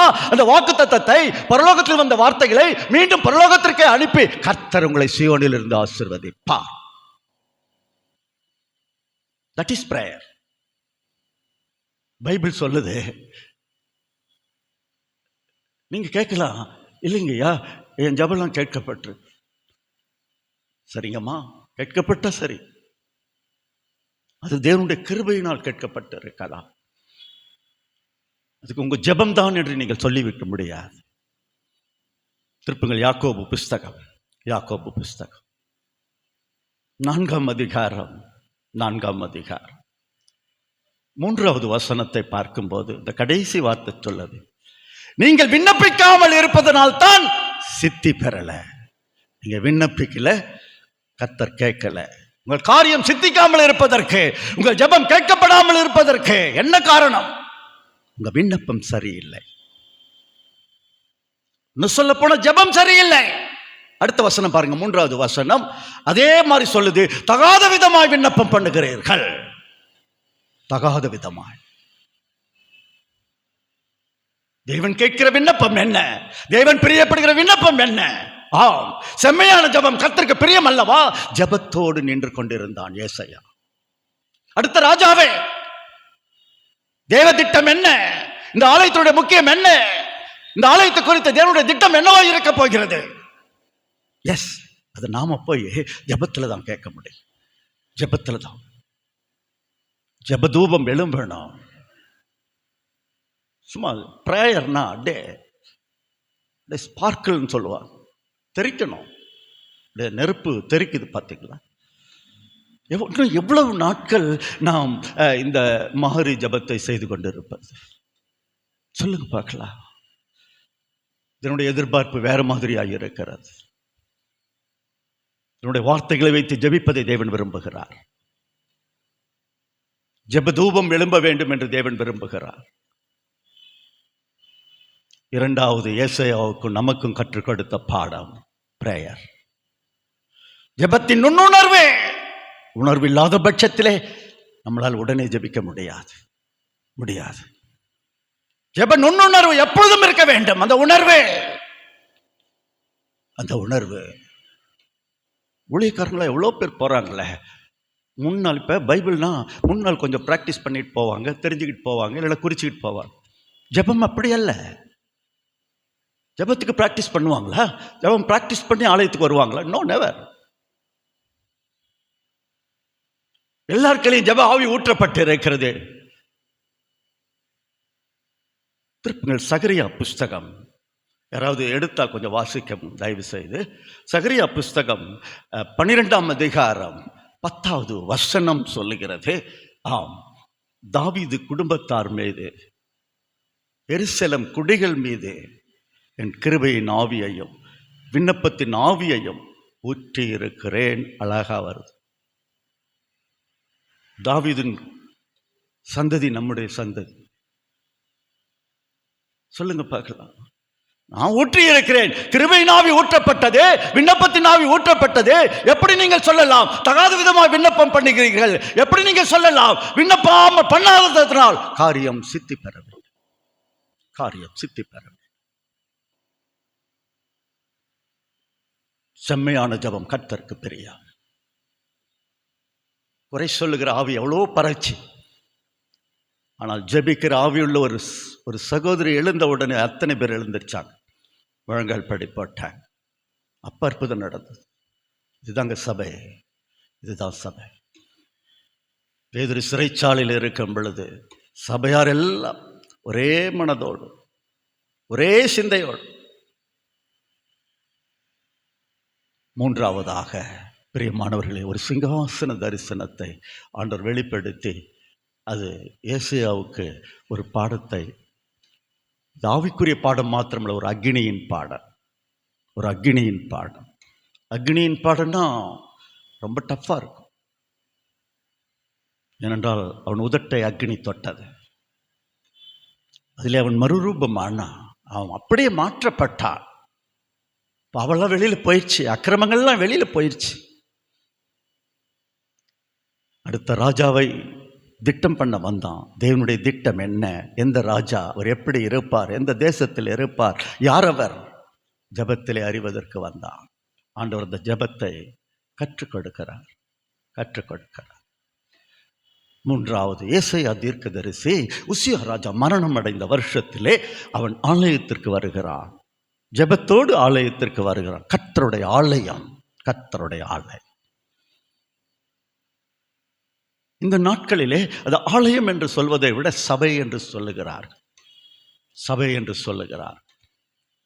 சங்கீத புஸ்தகம் 42வது சங்கீதம் 1வது வசனம் சொல்லுகிறது, தேவ சபையிலே தேவன் எழுந்தருளி இருக்கிறார். தேவனுடைய சபை இது. அது தேவன் தான் எழுந்தருளிக்க கூடும். தேவன் தான் எழும்பி இருக்கக்கூடும். தேவன் தான் அதில் அமர்ந்திருக்க கூடும். தேவன் தான் அங்கே உலாவி இருக்கக்கூடும். தேவ சபையிலே தேவன் எழுந்தருளி இருக்கிறார். கர்த்தருடைய ஆலயம். சங்கீதம் 27ஆம் சங்கீதம் 4வது வசனம், தாவீது ஒன்றை நான் கேட்பேன், ஒன்று தான் கேட்கப்பேன், அதையே நாடுவே. கர்த்தருடைய ஆலயத்திலே அவருடைய மகிமையை குறித்து ஆராய்ச்சி செய்யணும். ஒவ்வொருத்தருக்கும் ஒரு தேவாலயத்துக்கு வந்த உடனே அவனுக்கு இருந்தது அந்த மகிமை எப்படிப்பட்டது, அந்த மகிமை எப்படி பிறக்கிறது, அந்த மகிமை எப்படி வருகிறது, இந்த மகிமையை குறித்த ஒரு ஆராய்ச்சிக்காக ஆலயத்தை நேசிக்கிறார். தேவாலயம், இந்த ஆலயத்திலே கர்த்தருடைய கண்கள் திறந்து இருக்கிறது. ஆலயத்தில் இருக்குது மட்டும் ஜாக்கிரதையா பேசுங்க. இன்னைக்கு நான் சொல்றேன், சும்மா கூட தமாஷா பேசாது. ஏனென்றால் கர்த்தர் உலாவுகிற இடம். யோவான் புஸ்தகம் 10ஆம் அதிகாரம் 23வது வசனம் சொல்லுகிறது. 23வது வசனம், சாலமன் கொலும் மண்டபத்திலே இயேசு உலாவிக் கொண்டிருக்கிறார். உன் கண்கள் மறைக்கப்பட்டு இருக்கிறதை பார்க்கிறோம். மாம்சத்தின் கண்களால் நிச்சயமாய் பார்க்க முடியாது. வார்த்தையை கேட்க முடியும். தேவனுடைய ஆலயத்தில் வரும்போது நோ பாலிடிக்ஸ், நத்திங். கர்த்தர் இந்த ஆலயத்தில் இருக்கிறார். அவர் உலாவிக் கொண்டிருக்கிற தேவன். ஆலயத்தை குறித்து நிறைய சொல்லிட்டே போகலாம். ஆலயத்தை குறித்து இந்த ஆராதனை சொல்லி முடிச்சிடலாம். தேவாலயத்தின் மேல் ஒரு பக்தி வைராக்கியம் உங்களுக்கு உண்டாகட்டும். வைராக்கியம் எதில் காட்டணுமோ அதில் காட்டணும். ஆமா, உங்கள் ஆலயத்தில் அந்த பக்தி வைராக்கியம் இருக்கட்டும். என்னுடைய ஆலயம் அல்லவா, என்னுடைய சபை அல்லவா, என் தேவன் அல்லவா, என் ரட்சகர் அல்லவா, என் இயேசு அல்லவா, ஒரு உலாவுகிற தேவன் அல்லவா. கர்த்தருடைய சபையிலே ஒரு பக்தி வைராக்கியம். உரிமை உங்களுக்கு தான் ஜாஸ்தி. உரிமை உங்களுக்கு தான் அதிகம் கொடுக்கப்படுகிறது. மூன்றாவதாக, கர்த்தருடைய ஆலயத்தை வாஞ்சித்தான் ஏசாயா. ஆலயத்துக்கு வரணும்னு வரல, எதேச்சா வந்தான். அந்த நேரத்தில் உசியா மரணம் அடைந்த வருஷத்தில் ஏசாயா ஆலயத்துக்கு வந்த உடனே அந்த தரிசனத்தை பார்க்கிறான். சிங்காசன தரிசனம். அப்பொழுது அந்த அக்னி புறப்பட்டு வருகிறது. அவன் உதடை தொடுகிறது. அவன் மறுரூபமாகிறான். அவன் பாவம் மாற்றப்படுகிறது. அப்பொழுது ஆண்டவர் கேட்கிறார், யாரை நான் அனுப்புவேன், யார் என் காரியமாய் போவார்? என்னை அனுப்பும் ஆண்டவர், என்னை அனுப்பும். முதலாவது உசியா மறிக்கணும். உசியாவின் சிங்காசனத்தை உதறி தள்ளணும். இரண்டாவது ஜெப நுண்ணுணர்வு வேணும். சும்மா வரோம் போறோம்ல கிடையாதுங்க. போன வருஷம் லெந்து நாட்களில் நான் வந்தேன், ஹோலி வீக்கில் வந்தேன். இந்த வருஷம் வந்துடுது. இப்போ நேற்றுக்கு பார்த்தீங்கன்னா முந்தானாத்து சாம்பல் புதர். யோனாவுக்கு ஆண்டவர் கர்த்தருடைய வார்த்தை உனக்கு உண்டாகின்னு ஒரு வார்த்தை வசனம் வருது. என்ன வார்த்தை சொன்னார்னு யாருக்கு தெரியும்? நான் இருக்கேன்னா இதை 100% பேசணும்னு முடிவு பண்ணிட்டு வந்துட்டேன். மாற்றி இருக்கலாம், அப்போ கூட எனக்கு கொஞ்சம் மாற்றி இருக்கலாம். உன்னை யாரும் என்ன கேட்க போறது? திருப்புங்கள் யோனா புஸ்தகம், யோனா புஸ்தகம் 3ஆம் அதிகாரம் 4வது வசனம் சொல்லுகிறது, இன்னும் 40 நாட்கள் உண்டு, கர்த்தர் இந்த பட்டணத்தை கவிழ்த்து போடுவார். 40 days. நாம் மனம் மாறுவதற்கு 40 நாட்கள் நேரம் தந்திருக்கிறார். 40 நாட்கள், only 40 days. only 40 days. ரொம்ப நாள் இல்லை, நாட்கள் வேகமாய் ஓடுகிறது. 40 நாட்களுக்குள் நாம் மாறவில்லை என்றால் நினிவே பட்டணத்தை மனம் திரும்ப வைக்கும்படியாக அதுதான் சொன்னார். இதை போய் சொல்லிட்டு வா. யோனாக்கிட்ட தான் சொன்னார், 40 நாட்கள் இருக்கு, இந்த பட்டணத்தை ஆண்டவர் கவிழ்த்து போடுவார். 40 நாள் ஒரு கிருபையா இருப்பார், 40 நாள் அன்பா இருப்பார், 40 நாள் இரக்கமா, எல்லாத்தையும் சொல்லிட்டு வந்தான். சொல்லிட்டு வரல, சொல்லணும்னு வந்தா, ஆனா அவன் அங்கேயே போகல. இன்னைக்கு கூட நான் சொல்றேன், இன்னும் நமக்கு 40 days, அதுல ஒரு டேஸ் போயிடுச்சு, 39 days. ஒரு மாற்றத்திற்கு. 4வதாக ஏசாயா தீர்க்கதரிசியினுடைய இந்த சிங்காசன தரிசனத்திலே ஆண்டவர் ஏசாயாவோடு நம்மோடு கூட பேசி கொண்டிருக்கிறார். ஏசாயா என்ன செய்தான்? ஏசாயா மரிச்சான், ஜெப உணர்வோடு வந்தான், ஆலயத்தை நேசிச்சான். 4வது நீங்கள் பார்க்கும்போது அவன் என்ன செய்தான் தெரியுமா? ஆலயத்துக்கு வந்த உடனே அவன் என்ன அடுத்த ராஜா யார்? அடுத்த ராஜா எப்படி இருப்பார்? அந்த ராஜாவை யார் இப்படி தேர்ந்தெடுக்க போகிறார்? அந்த ராஜாவினுடைய பெயர் என்ன? அடுத்த ராஜாவை பார்க்க வந்த அந்த ஏசாயாவுக்கு தன்னை காண்பித்துக் கொடுத்தார், தம்முடைய தரிசனத்தை காண்பித்துக் கொடுத்தார், தம்முடைய சிங்காசனத்தை காண்பித்துக் கொடுத்தார். நீ பார்க்க வேண்டும் என்றால் என்னைத்தான் பார்க்க வேண்டும், நான் தான் சகல அதிகாரம் படைத்தவன், மற்ற ராஜாவை பார்க்க வந்தாயே, முதலாவது என்னை பார் என்று தன்னை காண்பித்துக் கொடுத்தார். பேர்பட்ட வார்த்தை. அடுத்த ராஜாவை ஐயா பார்க்க வர, உன் தேவாதி தேவன் ராஜாதி ராஜனாய் சிங்காசனத்தில் அமர்ந்திருக்கிறாரே, தரிசனமே இதுக்காக தான். நீ யாரையோ பார்க்க வந்த, அதனால தான் என்னை காண்பித்துக் கொடுத்தேன். ஏசாயாவே, என் முகத்தை நீ பார்க்கணும், என்னை அறிந்து கொள்ளணும், என்னை அறிந்து கொள்ளணும். அடுத்த ராஜாவை பார்க்க வந்த அந்த ஏசாயாவுக்கு தேவன் ஒரு பாடம் கற்பித்தார். அடுத்த ராஜாவை பார்க்க வந்தாய், என்னை பார், சிங்காசனத்தை பார், தம்மை காண்பித்துக் கொடுத்தார். அவன் சொன்னான், என் கண்கள் அவரை கண்டது, என் கண்கள் அவரை கண்டது. அநேகர் ஆலயத்துக்கு எதுக்காக வரோம்? சொந்தக்காரங்களை பார்க்கவா? எதுக்காக ஆலயத்துக்கு நாம் வருவதனுடைய ஒரு நோக்கம் இருக்கு, ஒரு திட்டம் இருக்கு.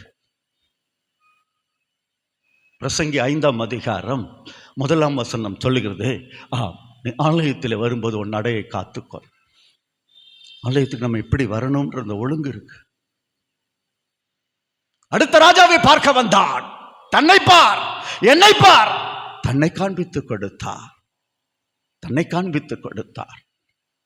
அன்று எலியா எப்பேற்பட்ட ஒரு மனிதன், எப்பேற்பட்ட அபிஷேகம் பெற்ற ஒரு மனிதன். ஆகாப் மன்னன் முன்பதாக தைரியமா சொன்னா, இனி என் வாயின் வார்த்தையின்படி பனித்துளியும் மழைத்துளியும் பெய்யாதிருக்கும் என்று சேனைகளின் கர்த்தருக்கு முன்பாக நிற்கிறேன் நான். ஆண்டவருக்கு முன்னாடி நின்று சொன்னாங்க. அதுதான் அவனுடைய ஊழியம். அவனுடைய ஊழியமே அதுதான். கர்த்தருக்கு முன்னாடி நிற்கிறேன். எத்தனை பேர் சொல்ல முடியும்? எத்தனை பேர் சொல்ல முடியும்? அன்று யுத்தத்திலே ஜெயம் எடுக்கிற நேரம் வந்து விட்டது. ஆனால் சூரியன் மறைந்து விட்டால் யுத்தம் அடுத்த நாளுக்கு தொடரும்.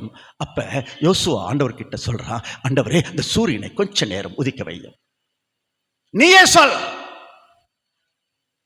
யோசுவா சொன்னான், சீரியனே அந்த கிபியன் மேதினில், சந்திரனே அந்த அயலோன் பள்ளத்தாக்கு மேலில் சூரியன் நின்றது, பூமியின் சுழற்சியம் நின்றது, சகலமும் நின்றது. அவன் ராஜாக்களுக்கு முன்பாக அல்லங்க, ராஜாதி ராஜனுக்கு முன்பாக நிற்க பழக்கப்பட்டான். அதான் சூரியன் தரித்து நின்றது. பைபிள் வாசி. அந்த முகத்தை பார்க்கணுங்க, இந்த தெய்வீக முகம். ஆண்டவர் இப்படித்தான் இருப்பார். அவருடைய சிங்காசனம் அல்லவா, இந்த தரிசனத்தை எனக்கு காண்பித்தார் அல்லவா. அடுத்த ராஜாவை பார்க்க வந்தாயே, கர்த்தருடைய முகத்தை பார், கர்த்தருடைய முகத்தை பார். சங்கீத புஸ்தகம் 27ஆம் சங்கீதம் 8வது வசனம் சொல்லுகிறது. யாராவது ஒரு வாசிக்க கேட்கலாம், யாராவது ஒரு வாசிக்க கேட்கலாம். என் முகத்தை தேடுங்கள் என்று சொன்னீரே, முகத்தையே தேடுவேன் ஆண்டவரே. என் இருதயம், என் ஆத்துமாலாம் உங்ககிட்ட சொல்லியிருக்கு, உங்ககிட்ட சொல்லியிருக்கு. ஆலயத்துக்கு வந்த கர்த்தருடைய முகம், அது போதும் எனக்கு. அந்த தரிசனம் போதும் எனக்கு. மற்றதெல்லாம் அப்புறம் வெளியில போய் பேசிக்கலாம். ஏசாயாவை தேவன் கண்டிப்பாய் கடிந்து கொண்டார். அடுத்த ராஜாவை பார்க்க வந்த உனக்கு ஆண்டவரை அறிந்து கொள். அவர் எப்படிப்பட்டவர், அவருடைய வல்லமை எப்படிப்பட்டது, அவருடைய கிருபை எப்படிப்பட்டது, ஒரு வாயிலிருந்து புறப்படுகிற வார்த்தைகள் எப்படிப்பட்டது, அவருடைய கரத்தின் வல்லமை எப்படிப்பட்டது, அதான் முக்கியம். மத்தேயு எழுதின புஸ்தகம் 22ஆம் அதிகாரம் 42வது வசனம் சொல்லுகிறது. அன்னைக்கு ஆண்டவர் இந்த கேள்வியை யார்கிட்ட கேட்டார்ன்றது முக்கியம் அல்ல, யார்கிட்ட வேணா கேட்டுட்டு போட்டு, அது பரிசேயரோ வேத பாரகரோ XRY. உங்களை கேட்டா என்ன சொல்லுவீங்க? நாளைக்கு உங்களை கேட்டா என்ன சொல்ல போறீங்க? என்ன வசனம் தெரியுமா? அது கிறிஸ்துவை குறித்து நீ என்ன நினைக்கிறாய்? அப்படியே ஸ்தம்பிச்சு நின்றுடணும். அவரை குறித்து தெரிந்தால் தானே சொல்ல முடியும், அவரை அறிந்தால் தானே சொல்ல முடியும், அவருடைய வெளிப்பாடு கொடுத்தால் தானே சொல்ல முடியும். யாரவர், அவருடைய வல்லமை எப்படிப்பட்டது, அவருடைய கிருபை எப்படிப்பட்டது, கிறிஸ்துவை குறித்து நீ என்ன நினைக்கிறாய்? மீண்டும் சொல்கிறேன், முதலாவது ஊசியா மறிக்கணும், 2வது ஜெப உணர்வு வேணும், 3வது தேவாலயத்தை வாஞ்சிக்கணும், 4வது உன் கண்கள் அவர் முகத்தை நோக்கி பார்க்கணும். கடைசியாக சேராபீன்கள் கற்றுக் கொடுத்த பாடம். இந்த தரிசனத்துல பார்த்தீங்கன்னா சேராபீன்கள் அப்படி உயர்ந்து நின்றார்கள். இந்த சிங்காசனத்துக்கு பின்னாடி அவங்க ஊழியமே அங்கதான், அவங்க ஊழியமே அங்கதான். சிங்காசனத்திற்கு பின்பாக அவர்கள் நின்றார்கள். என்ன சொல்றாங்க? அவங்க நின்று கொண்டு ஒவ்வொருவருக்கும் அவ்வாறு சட்டைகள், 2 சட்டைகளால் முகத்தை மூடியது, 2 சட்டைகளால் கால்களை மூடியது, 2 சட்டைகளால் பறந்தது. ஒரே ஒரு கேள்வி கேட்கிறேன், ஏன் அது முகத்தை மூடணும்? ஓப்பனா வச்சிருக்கலாமே. தேவன் பக்கத்துல தானே இருக்கு, அவனுடைய சிங்காசனத்துக்கு அருகாமையில் இருக்கிறது. ஒரு சிலர் சொல்லுவாங்க, இல்லைங்க அது கர்த்தருடைய மகிமை அதால பார்க்க முடியல. ஏங்க அது ஊழியமே அங்கதான், ஊழியமே தேவ மகிமையில செய்யணும். அது தேவ மகிமையை அதுதான் வெளிப்படுத்தணும். பரிசுத்தர் பரிசுத்தர் பரிசுத்தர். மகிமையிலே இருக்கக்கூடியவர் எப்படி அது முகத்தை மூடி இருக்கக்கூடும்?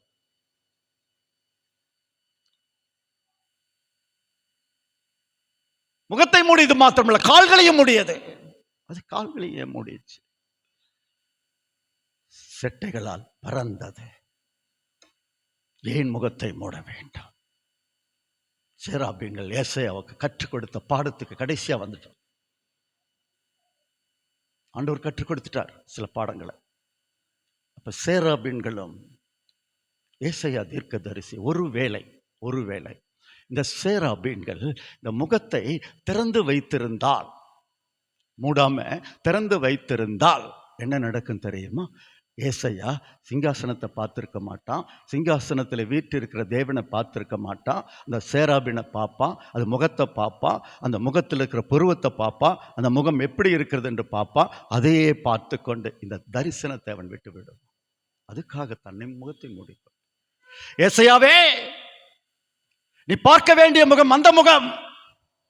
அவரை பார்த்தவர்கள் பிரகாசம் அடைந்தார்கள். நான் உங்களைப் போல ஒரு ஊழியக்காரன், எங்கள் முகத்தை பார்த்து உன் தரிசனத்தை ஏன் வீணாக்கிக் கொள்கிறாய்? தன் முகத்தை மூடிக்கொண்டது, தன் முகத்தை மூடிக்கொண்டது. பார்க்க வேண்டிய முகம் அந்த முகம், அந்த முகம்.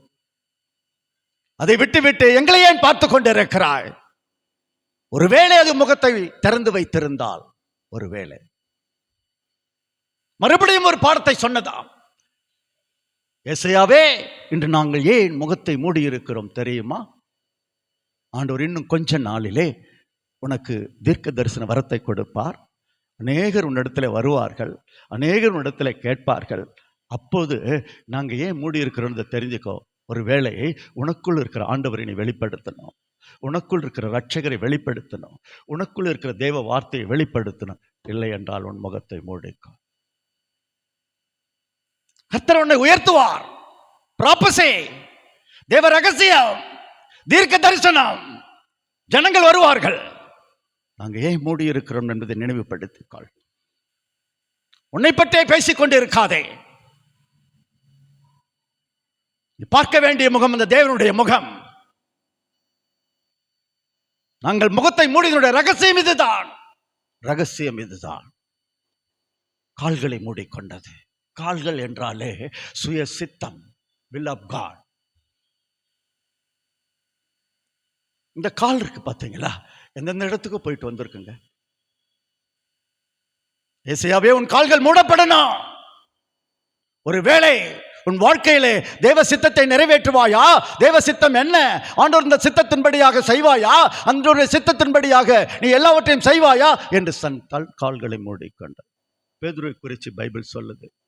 யோவான் 21ஆம் அதிகாரம் ஒருவர் வாசிக்கலாம். 21ஆம் அதிகாரம் 18வது வசனம். 18வது வசனம். யோவான் தானே, சீக்கிரமா எடுத்திருக்கலாமே. உன் இளம் வயதின் அறை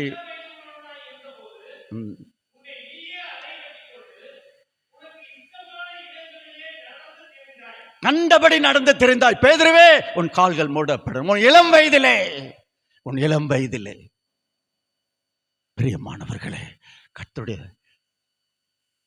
அவர் சித்தம் நிறைவேற்றுவதும் கால்களை பயன்படுத்திக்கொள்.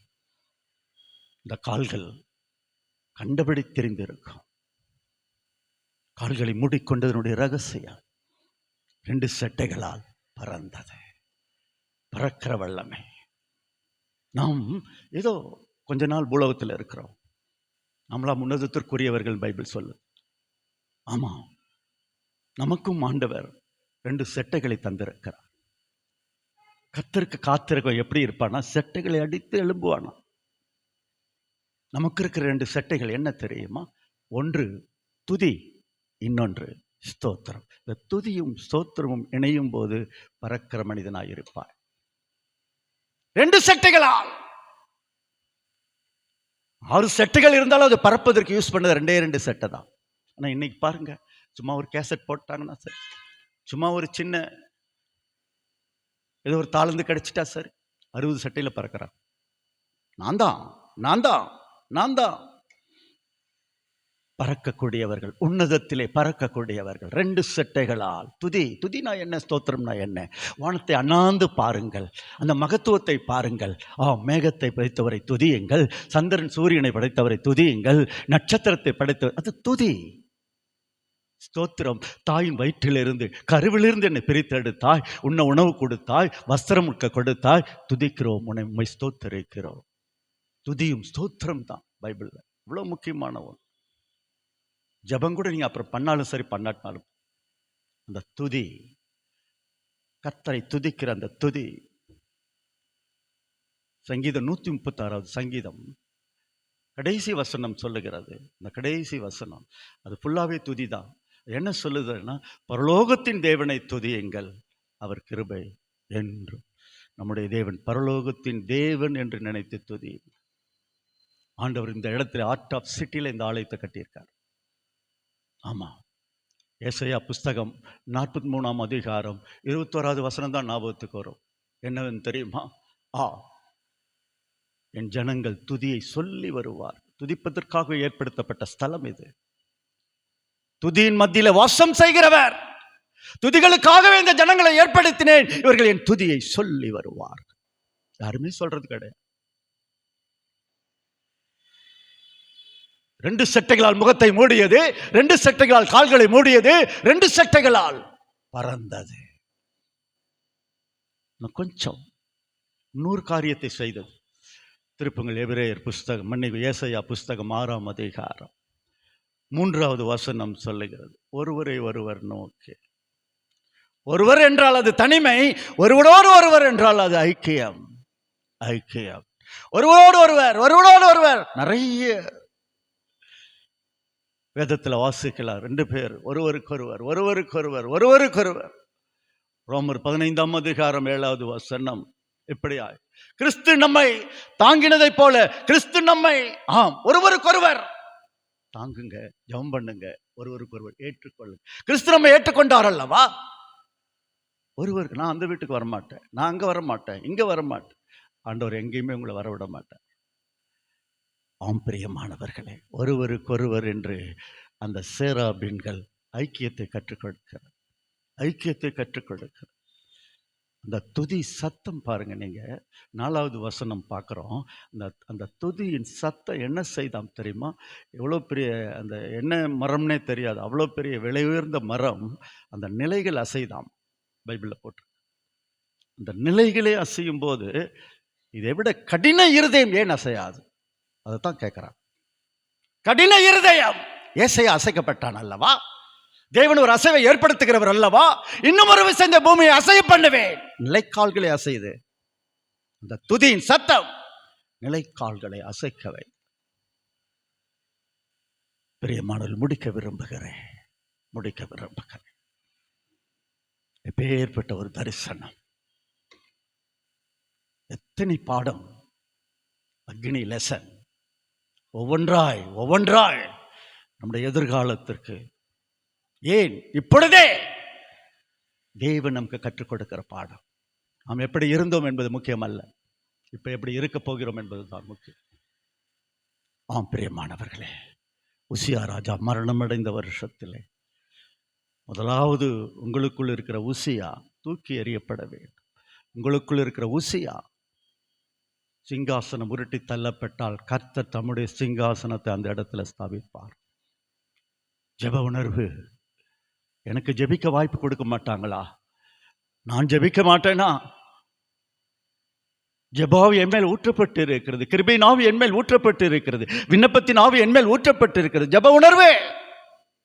தேவாலயம், தேவசபை, என்னாலயம், என்னாண்டவர், என் இயேசு. வேறு ராஜாவை பார்க்க வந்தாயே, என்னை பார், என் முகத்தை பார், இந்த தரிசனத்தை பார். தன்னை காண்பித்து கொடுத்த ஆண்டவர். நான் சகல அதிகாரம் படைத்தவர், என் முகத்தை பார். அவர் முகத்தை பார்த்தவர்கள் பிரகாசம் அடைந்தார். சேராபீன்கள் கற்றுக் கொடுத்த பாடம். 2 சட்டைகளால் முகத்தை மூடியது. எதற்காக மூடியது?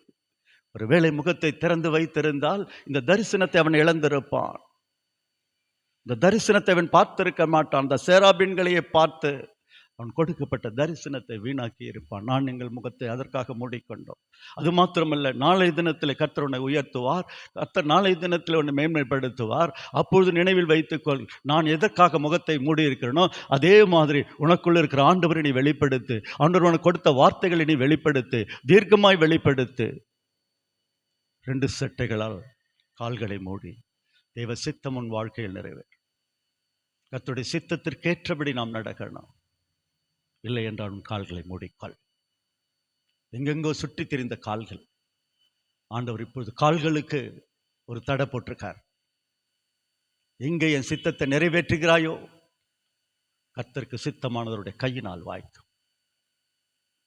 அதே மாதிரி ஒருவரை ஒருவர் நோக்கி ஒரு ஐக்கியத்தை கற்றுக் கொடுத்தது. ஐக்கியமாக இருந்தீங்கன்னா ஒன்றுமே, ஒரு மனிதன், தனிப்பட்ட மனிதன் ஒன்றும் செய்ய முடியாது. யாரோ ஒருத்தர், இப்போ யாக்கோபோ தனிமையாக இருந்த போது முழங்காலில் ஜபிச்சான். ஆனால் ஐக்கியமாக இருக்கும்போது, ஐக்கியத்தை விரும்புகிற தேவன், ஒருவரோடு ஒருவர். அந்த ஜெப சத்தம், அந்த துதியின் சத்தம், வாசல்களின் நிலைகள் அசைந்தது. இந்த சிங்காசன தரிசனத்திலே பேசும்போதே கடின இருதயம் உள்ளவர்கள் அசைக்கப்படுவார்.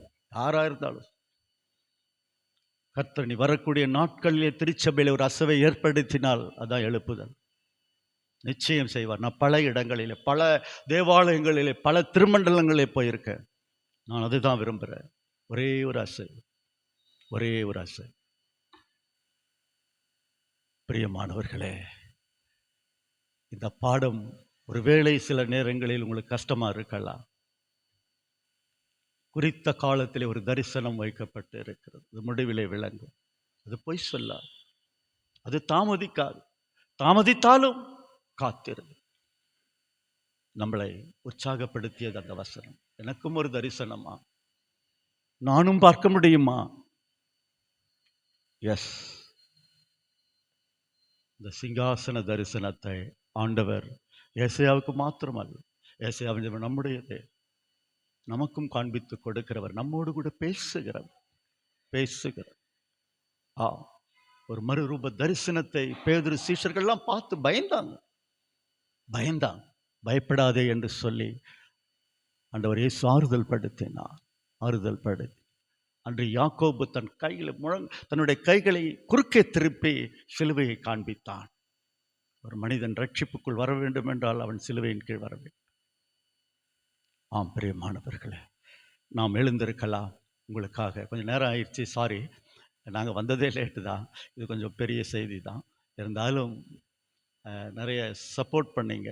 அது எதுவுமே நோ டிஸ்டர்பன்ஸ்.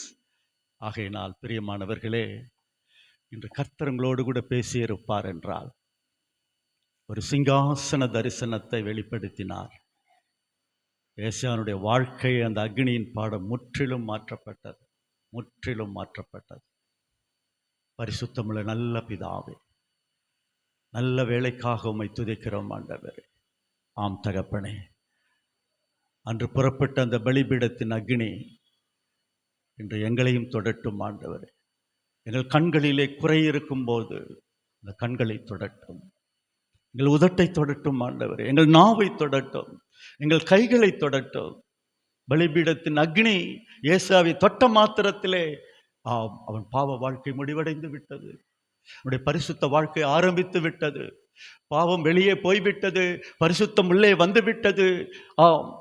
ஆண்டவரே, நாங்களும் இந்த உலகத்தை வெளியே அனுப்பி பரலோகத்தை உள்ளே அழைக்கிறோம் ஆண்டவர். ஆண்டவரே, உமக்கு நன்றி செலுத்துகிறோம். எங்களை பலப்படுத்தும். நாங்கள் இன்னது செய்வது என்று எங்களுக்கு தெரியாமல் அறியாமல் இருக்கிறோம் ஆண்டவரே. எங்களை நினைத்தருளும். சிலுவையின் நாட்களில் சத்தியத்தை அறிவீர்கள் என்று சொன்ன, சத்தியத்திற்கு சாட்சி கொடுக்க வந்தேன் என்று சொன்ன அதே மாதிரி சத்தியத்தை மேய்ந்து கொள். நன்றி செலுத்துகிறோம். நன்றியோடு கூட உம்மை ஸ்தோத்திரிக்கிறோம்.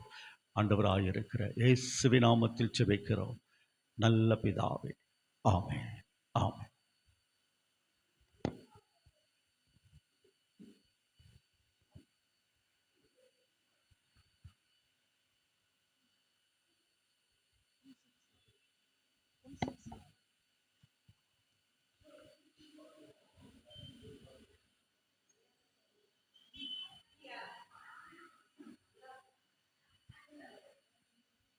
சுகலன்பானவர்களே, இந்த நாளிலும் நம்ம மத்தியிலே வந்து கடவுளுடைய வார்த்தையை பகிர்ந்து கொண்ட அருமையான ஐயா அவர்களுக்கு நம்முடைய திருச்சபையின் சார்பாக நன்றிகளை தெரிவித்துக் கொள்கிறேன்.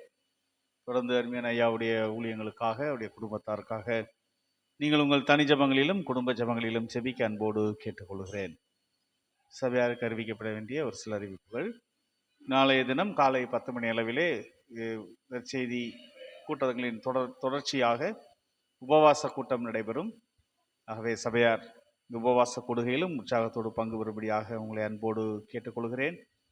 இன்றைய நாளிலும் நாம் ஆராதனை நிறைவுக்கு பின்பதாக, கூட்டத்துக்கு நிறைவுக்கு பின்பதாக ஐக்கிய உணவு ஒழுங்கு செய்யப்பட்டிருக்கிறது.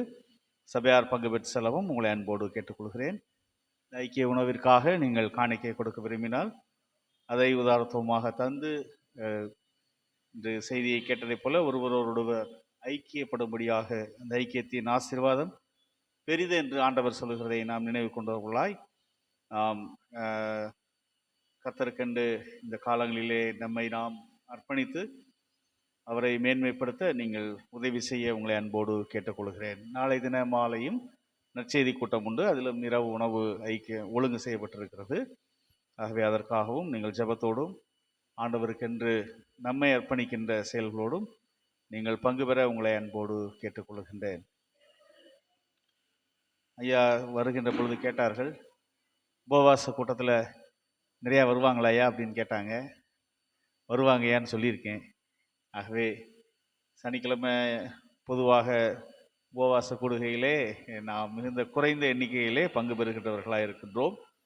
இந்த செய்தி ஜெபம் கட்டாயமாக தேவை என்பதை நாம் உணர்ந்தவர்களாய் இந்த காலங்கள் அதற்காக நமக்கு கொடுக்கப்பட்டிருக்கிறது. ஆகவேதான் சிறப்பாக இந்த தபசு காலங்களிலே விதமான நற்செய்தி கூட்டங்கள், உபவாச கூட்டங்கள் நாம் ஒழுங்கு செய்கின்றோம். ஆகவே இந்த காலங்களிலாவது நாம் கர்த்தருடைய பாதத்திலே அமர்ந்து அவரை நோக்கி பார்த்து நாம் வேண்டுகின்ற ஆண்டவருடைய பிள்ளைகளாக இருக்க இந்த கிருபையின் காலங்களிலே நம்மை முற்றிலுமாய் அர்ப்பணிப்போம். நாளை தின உபவாச கூடுகையிலும் சபையார் உற்சாகமாக பங்கு பெற உங்களை அன்போடு கேட்டுக்கொள்கிறேன். இவ்வேளையிலே நம்மையும் நம்முடைய காணிக்கைகளையும் கடவுளுக்கு என்று படைப்போம்.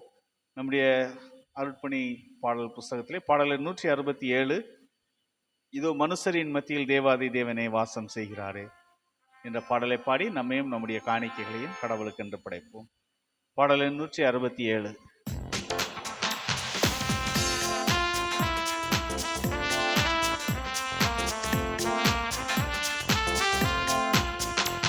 இதோ மனுஷரின் மத்தியில் தேவாதி தேவனே வாசம் செய்கிறாரே.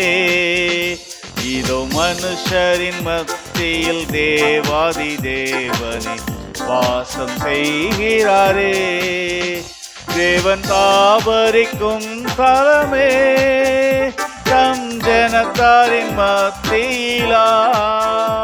தேவன் தாபரிக்கும் ஸ்தலமே தம் ஜனத்தாரின் மத்தியிலாம். தேவன் தாம் அவர்கள் தேவனாயிருந்து கண்ணீர் யாவையும் துடைக்கிறாரே. தேவன் தாம் அவர்கள் தேவனாயிருந்து கண்ணீர் யாவையும் துடைக்கிறாரே. இதோ மனுஷரின் மத்தியில் தேவாதி தேவனே வாசம் செய்கிறாரே. தேவாலயமும் அவரே, தூய ஒளி விளக்கும் அவரே. தேவாலயமும் அவரே, தூய ஒளி விளக்கும் அவரே. ஜீவனாலே தம் ஜனங்கள் தாகம் தீர்க்கும் ஜீவநதியும் அவரே. ஜீவனாலே தம் ஜனங்களின் தாகம் தீர்க்கும் சுத்த ஜீவநதியும் அவரே. இதோ மனுஷரின் மத்தியில் தேவாதி தேவனை வாசம் செய்கிறாரே. மகிமை நிறை பூரணமே மகா பரிசுத்த ஸ்தலம் அதுவே. மகிமை நிறை பூரணமே மகா பரிசுத்த ஸ்தலம் அதுவே. என்றும் துதியுடனே அதன் வாசல் உள்ளே எங்கள் பாவங்கள் நிற்கிறதே. என்றும் துதியுடனே அதன் வாசல் உள்ளே நிற்கிறதே. இதோ மனுஷரின் மத்தியில் தேவாதி தேவனை வாசம் செய்கிறாரே.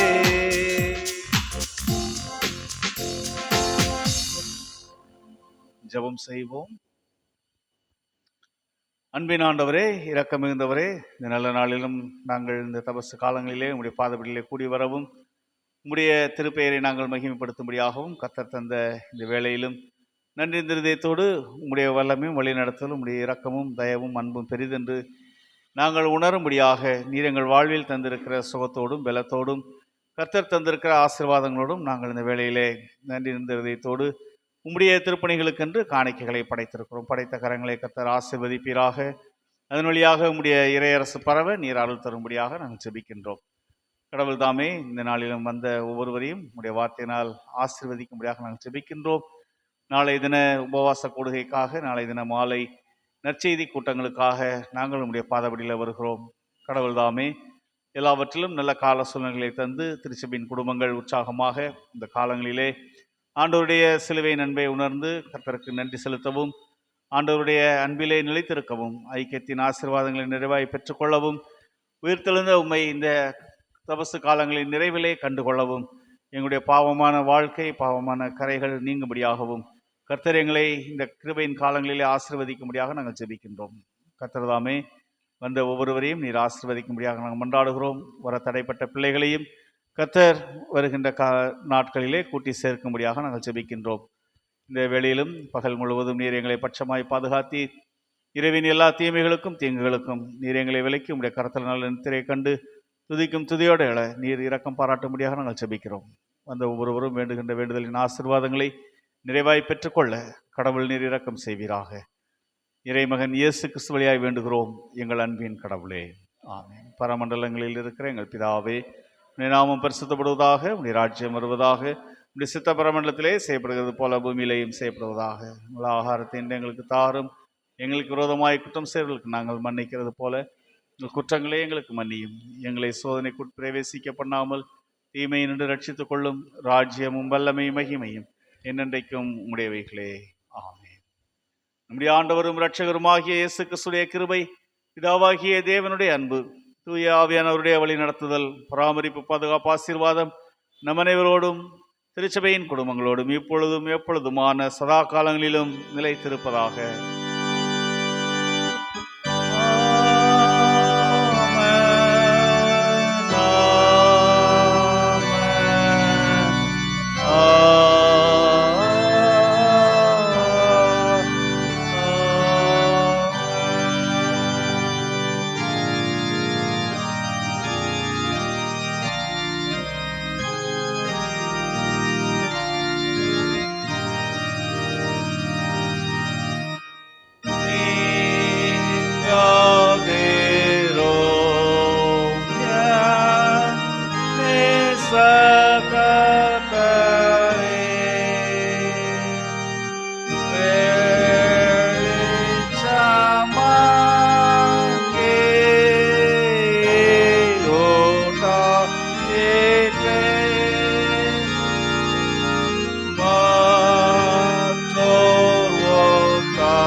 சங்கீதக்காரனோடு சேர்ந்து ஆண்டவரை ஸ்தோத்திரிப்போம். என் ஆத்துமாவே கர்த்தரை ஸ்தோத்திரி, என் முழு உள்ளமே அவருடைய பரிசுத்த நாமத்தை ஸ்தோத்திரி.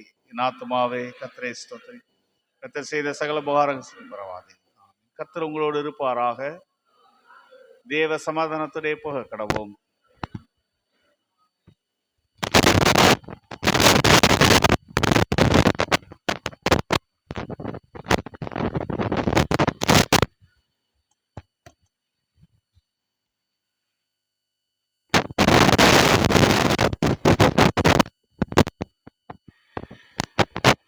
கீழ்த்தளத்திலே ஒழுங்கு செய்யப்பட்டிருக்கிறது. சபையார் பங்கு பெற்று செல்ல உங்களை அன்போடு கேட்டுக்கொள்கிறேன்.